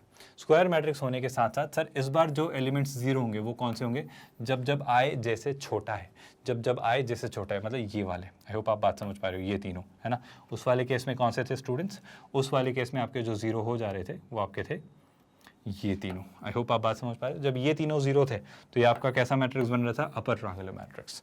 और जब ये तीनों जीरो होते हैं स्टूडेंट्स तो आपका कैसा मैट्रिक्स बन जाता है, जब ये तीनों जीरो होते हैं तो आपका बन जाता है लोअर ट्रायंगुलर मैट्रिक्स। तो आज के लेक्चर में मेजरली जो अगर मैं एक क्विक रिव्यू देना चाहूँ, एक क्विक रिकैप देना चाहूँ तो हमने क्या क्या पढ़ा, आई होप आपको याद आ रहा होगा। हमने बात की थी स्टूडेंट्स किसकी, हमने बात की थी रो मैट्रिक्स की। आई होप आपको याद आ जा रहा है। सर हमने बात की थी कॉलम मैट्रिक्स की। क्या आपको याद आ रहा है स्टूडेंट्स, हमने कॉलम मैट्रिक्स के बारे में बात की थी। हमने कुछ और भी बातें की, ऑफ कोर्स हमने कुछ और बातें की। हमने अब कुछ जो चीज़ें देखना शुरू की वो क्या शुरू की स्टूडेंट्स, ऑफ कोर्स यहाँ पे हमने दो और अलग अलग बता देता हूँ। हमने यहाँ पर नल मैट्रिक्स की और बात की थी। आई होप आपको याद आ रहा है, नल मैट्रिक्स या जीरो मैट्रिक्स। ये क्या होता था, जब सारे एलिमेंट जीरो होते थे, है ना। स्क्वायर मैट्रिक्स देखा था, जब रो और कॉलम सेम हो जाए। स्क्वायर को थोड़ा और स्पेसिफिक किया तो उससे हमको क्या मिला, हमको उससे मिला डायगोनल। डायगोनल मैट्रिक्स क्या हो जाता था सर, डायगोनल एलिमेंट्स वो हो जाता था जिसमें डायगोनल एलिमेंट्स कुछ ना कुछ हों, बाकी सारी एंट्रीज क्या हो, जीरो। सर डायगोनल को और स्पेसिफिक है किया तो हमको क्या मिला, हमें मिला स्केलर। स्केलर मैट्रिक्स क्या कि सर डायगोनल के एलिमेंट सेम होंगे, बाकी सब जीरो होंगे। स्केलर को और स्पेसिफाई किया तो हमें क्या मिला, यूनिट मैट्रिक्स, या फिर आप उसे क्या कह रहे थे स्टूडेंट, आप उसे कह रहे थे आइडेंटिटी मैट्रिक्स। और आई होप आपको याद आ रहा होगा, हम इसे यू या आई से, मेजरली आई से डिनोट करते हैं, जहां पर डायगोनल एलिमेंट सारे 1 1 1 हो जा रहे थे और बाकी सब क्या थे, जीरो। एंड ऑफ कोर्स ये सब क्या है स्टूडेंट्स, ये सब स्क्वायर मैट्रिक्स तो हैं। सर कुछ और चीजें देखी हमने स्क्वायर मैट्रिक्स से ही हमने ट्रायंगुलर मैट्रिक्स देखे, ट्रायंगुलर मैट्रिसेस देखे। उसमें भी दो कैटेगरी स्टूडेंट्स, कैसे कैसे, एक तो हमने देखा अपर और एक कौन सा देखा, लोअर। आई होप ये बातें अभी जस्ट हमने डिस्कस की, है ना। अपर में ऑफ कोर्स आपका जो ट्रायंगल है वो ऐसा बन रहा होता है, लोअर में आपका जो ट्रायंगल है वो ऐसा बन रहा होता है। ये जो ट्रायंगल होता है मतलब डायगोनल और उससे ऊपर वाले एलिमेंट्स को छोड़कर बाकी सब क्या होते हैं, जीरो। लोअर में डायगोनल और उससे नीचे वाले एलिमेंट्स को छोड़कर बाकी सब जो एलिमेंट्स होते हैं वो क्या हो रहे होते हैं, जीरो। तो इस तरीके से हमने मैट्रिक्स का टाइप्स पढ़ा, मैट्रिक्स कैसे होते हैं, एलिमेंट्स क्या होते हैं वो पढ़ा। और एक और सबसे ज़रूरी बात जो आप मिस नहीं करोगे, मैट्रिक्स का ऑर्डर हमने डिस्कस किया जो हमने m क्रॉस n फॉर्म में सीखा था। आई होप आपको यहाँ तक चीज़ समझ आ रही। एंड ये बात बिल्कुल किसी भी हाल में भूलने लायक नहीं है कि ये जो होगा स्टूडेंट्स, ये क्या होता है आपका, ये नंबर ऑफ रोज होती हैं और ये जो होता है ये आपका डिनोट करता है नंबर ऑफ कॉलम्स को। आई होप ये सारी बातें आप नहीं भूलेंगे, ये सारी बातें आप याद रखेंगे। इसी के साथ आज का लेक्चर हम एंड करेंगे और नेक्स्ट लेक्चर में और भी कई सारी बारीकियां एक्सप्लोर करेंगे और कुछ न्यूमेरिकल्स, कुछ क्वेश्चंस के साथ इस कंसेप्ट को और क्लियर करेंगे। मैट्रिक्स अभी ना खत्म हुआ है और ना ही अच्छे से शुरू हुआ है, अभी तो बस शुरुआत हुई है, मतलब ये तो बस बेसिक्स बिल्ड होना शुरू है। तो अभी बेसिक टर्मिनोलॉजी हम समझ लें, फिर हम अच्छे काफ़ी सारे क्वेश्चंस के साथ इस कंसेप्ट को डिटेल में कंसोलिडेट करेंगे। कई सारे हम इसमें न्यूमेरिकल्स लाएंगे, इलस्ट्रेशंस लाएंगे, एग्जाम्पल लाएंगे, प्रैक्टिस क्वेश्चंस, PYQs भी ऑफकोर्स इंक्लूड करने की कोशिश करेंगे और इस तरीके से टॉपिक कंप्लीट करके आपको DPP प्रोवाइड करेंगे जिसे आप प्रैक्टिस करके इसे और मजबूत बनाएंगे। आई होप आज के लेक्चर में कहीं भी कोई डाउट नहीं है। कमेंट लिखकर ज़रूर बताइएगा कि आपने क्या क्या चीज़ें समझी, क्या क्या चीज़ें सीखी, और कोई कन्फ्यूजन है तो ऑफकोर्स लिखिएगा और हम रिजॉल्व करेंगे आने वाले लेक्चर्स के दौरान। सबसे खास और सबसे ज़रूरी बात स्टूडेंट्स, ये जो हमारा प्लेटफॉर्म है ये कैसे आपको एक्सेस करना है, यहाँ पर चीज़ें कैसे ऑर्गेनाइज हैं, इसका थोड़ा सा एक समझ लेते हैं चीज़ें ताकि आप कन्फ्यूज ना रहें। तो आपको पता होगा कि हमारा जो प्लेटफॉर्म स्टूडेंट्स ये 100% free of cost quality online education platform है। मतलब आपको कोई सब्सक्रिप्शन नहीं लेना होता है, कुछ पे नहीं करना होता है, कोई ट्रायल वर्जन, पेड वर्जन ऐसा कुछ नहीं होता है, कोई हिडन कॉस्ट नहीं होती है। पूरा मॉड्यूल, पूरा कोर्स फ्री ऑफ कॉस्ट। और जब आप हमारी वेबसाइट www.magnetbrings.com पर जाएंगे तो आप एक्सप्लोर करेंगे, हम ऑलमोस्ट सारे कोर्सेज को केटर करते हैं, मतलब किंडरगार्टन से 12th स्टैंडर्ड तक, अलग अलग बोर्ड्स, अलग अलग मीडियम्स, कई सारे कॉम्पिटिटिव एग्जाम्स जैसे IIT JEE, NEET, NTSC, olympiad, CUET, railway, banking, SSC and many more. We cater to a lot of courses, we cater to a lot of programmes, है ना। इसी के साथ साथ स्टूडेंट जैसे मान लीजिए अगर आप IIT JEE के एस्पिरेंट हैं तो आप क्या करेंगे, आप IIT JEE पर क्लिक करेंगे और जैसे ही आप IIT JEE पर क्लिक करते हैं अब आप जिस भी सब्जेक्ट को, जिस भी क्लास को पढ़ना चाहते हैं आप पढ़ सकते हैं। यहाँ पर सब कुछ systematically free of cost quality education organised है। ये आप खुद इन वीडियोज़ को देखकर फील कर रहे हैं कि हम इंश्योर कर रहे हैं कि हम आपको क्वालिटी एजुकेशन डिलीवर करें। इसी के साथ साथ स्टूडेंट्स यहाँ पर फाउंडेशन लेक्चर्स भी आपके लिए ऑर्गेनाइज्ड है जो आपको बेसिक्स पता होने चाहिए IIT JEE की तैयारी के लिए। जैसे अगर मान लीजिए आप 12th स्टैंडर्ड के स्टूडेंट हैं और आप मैथ्स पढ़ना चाह रहे हैं, तो आप क्या करेंगे, आप वॉच नाउ पर क्लिक करेंगे। यहाँ पर जितने भी लेक्चर्स हैं प्रॉपर्ली आपके लिए अरेंज्ड है, सब कुछ सिस्टमैटिकली ऑर्गेनाइज है। यानी आपके टॉपिक्स जैसे ये इनवर्स ट्रिग्नोमेट्रिक फंक्शन अब शुरू हो चुका है आपका मैट्रिसेस एंड डिटरमिनेंट, तो वो भी यहाँ आ जाएगा। आपकी DPP के PDF, आपके प्रैक्टिस क्वेश्चंस के PDF, आपकी सारी चीज़ें अरेंज होती चली जाएंगी gradually. PYQ previous years questions और मोस्ट इंपॉर्टेंट क्वेश्चंस की ये जो सीरीज है ये भी ऑफ कोर्स वन शॉट भी हम लेकर आएंगे। सब कुछ ग्रेजुअली आता रहेगा वन आफ्टर अनदर। बट अभी फिलहाल आप थ्योरी लेक्चर्स पर फोकस कर रहे हैं और DPP आप प्रैक्टिस कर रहे हैं, ऐसा मेरा पूरा यकीन है। आप हमें यूट्यूब पर ज्वाइन कर सकते हैं स्टूडेंट्स, वहाँ भी सब कुछ फ्री ऑफ कॉस्ट प्लेलिस्ट में प्रॉपर्ली अरेंज्ड है। Magnet brains IIT JEE NEET ये हमारा यूट्यूब चैनल है और यहीं पर आपके डाउट्स पूछने का लिंक भी मेंशन है। ये वो बटन है स्टूडेंट जहाँ पर आप क्लिक करके अपने डाउट्स हमें फॉरवर्ड कर सकते हैं। विदिन 24 आवर्स हम आपके डाउट्स भी रिजॉल्व करेंगे। एंड ऑफ कोर्स डाउट पूछने का एक और आसान सा तरीका, इस वीडियो के डिस्क्रिप्शन में भी यही लिंक आपको दिया गया है, तो यहाँ से भी आप हमें एक्सेस कर सकते हैं। जो भी लेक्चर आपको देखना है, ये वो सारी चीज़ें हैं स्टूडेंट जो हम इंश्योर करते हैं कि हम आपको डिलीवर करें। इंडिया के टॉप टीचर्स आपको क्वालिटी एजुकेशन दे रहे हैं यहाँ पर। आप जैसे अगर यहाँ वॉच नाउ पर क्लिक करते हैं तो ये लेक्चर आप यहीं पर फुल स्क्रीन पर बफर फ्री मोड में एंजॉय कर सकते हैं और आसानी से क्लासेस देख सकते हैं, सब कुछ आसानी से एक्सेस कर सकते हैं। विद दैट स्टूडेंट्स, एक free of cost quality education platform जो कई सारे मायनों में आपकी मदद कर रहा है। बड़ी बेसिक सी और बड़ी सिंपल सी बात, अगर मैं IIT JEE मॉड्यूल की स्पेसिफिकली बातें करूं तो अभी आपके लिए चल रहे हैं थ्योरी लेक्चर्स। जब भी थ्योरी कंप्लीट होगी, इन थ्योरी लेक्चर्स में हम ऑफ कोर्स इंक्लूड करेंगे काफ़ी सारी चीज़ें। जैसे कि अगर बेसिक से मैं बात करूँ तो थ्योरी लेक्चर से अगर हम शुरुआत करें तो थ्योरी, देन ऑफ कोर्स उसके आपके काफ़ी सारे इलस्ट्रेशन एग्जांपल्स, कई सारे इंपॉर्टेंट क्वेश्चंस के साथ पास्ट ईयर्स क्वेश्चंस हम उस लेक्चर में इंक्लूड करेंगे ताकि एक अच्छी अंडरस्टैंडिंग उस टॉपिक की आपको दे पाएँ। उसी टॉपिक को और कंसोलिडेट यानी और बेहतर बनाने के लिए उसकी DPP हम आपको प्रोवाइड करेंगे।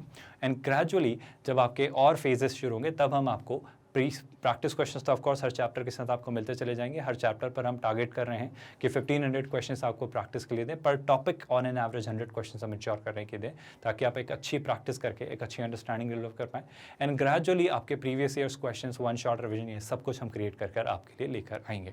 इसी के साथ साथ स्टूडेंट्स, चैनल को लाइक करते रहिए, वीडियोज़ को लाइक करते रहिए, ऑफकोर्स चैनल को सब्सक्राइब करिए ताकि कोई भी वीडियो अपडेट मिस ना हो। इन वीडियोज़ को लाइक करिए so that we also feel appreciated. And सबसे ज़रूरी पार्ट, एक free of cost quality online education platform जो कई सारे स्टूडेंट्स की हेल्प कर सकता है। तो ज़्यादा से ज़्यादा स्टूडेंट्स इस चैनल को, इन वीडियोस को शेयर करते रहिए ताकि वो भी इससे बेनिफिट हो पाए। With that students, we are calling it a day here. ख्याल रखिए अपना। Thank you so much.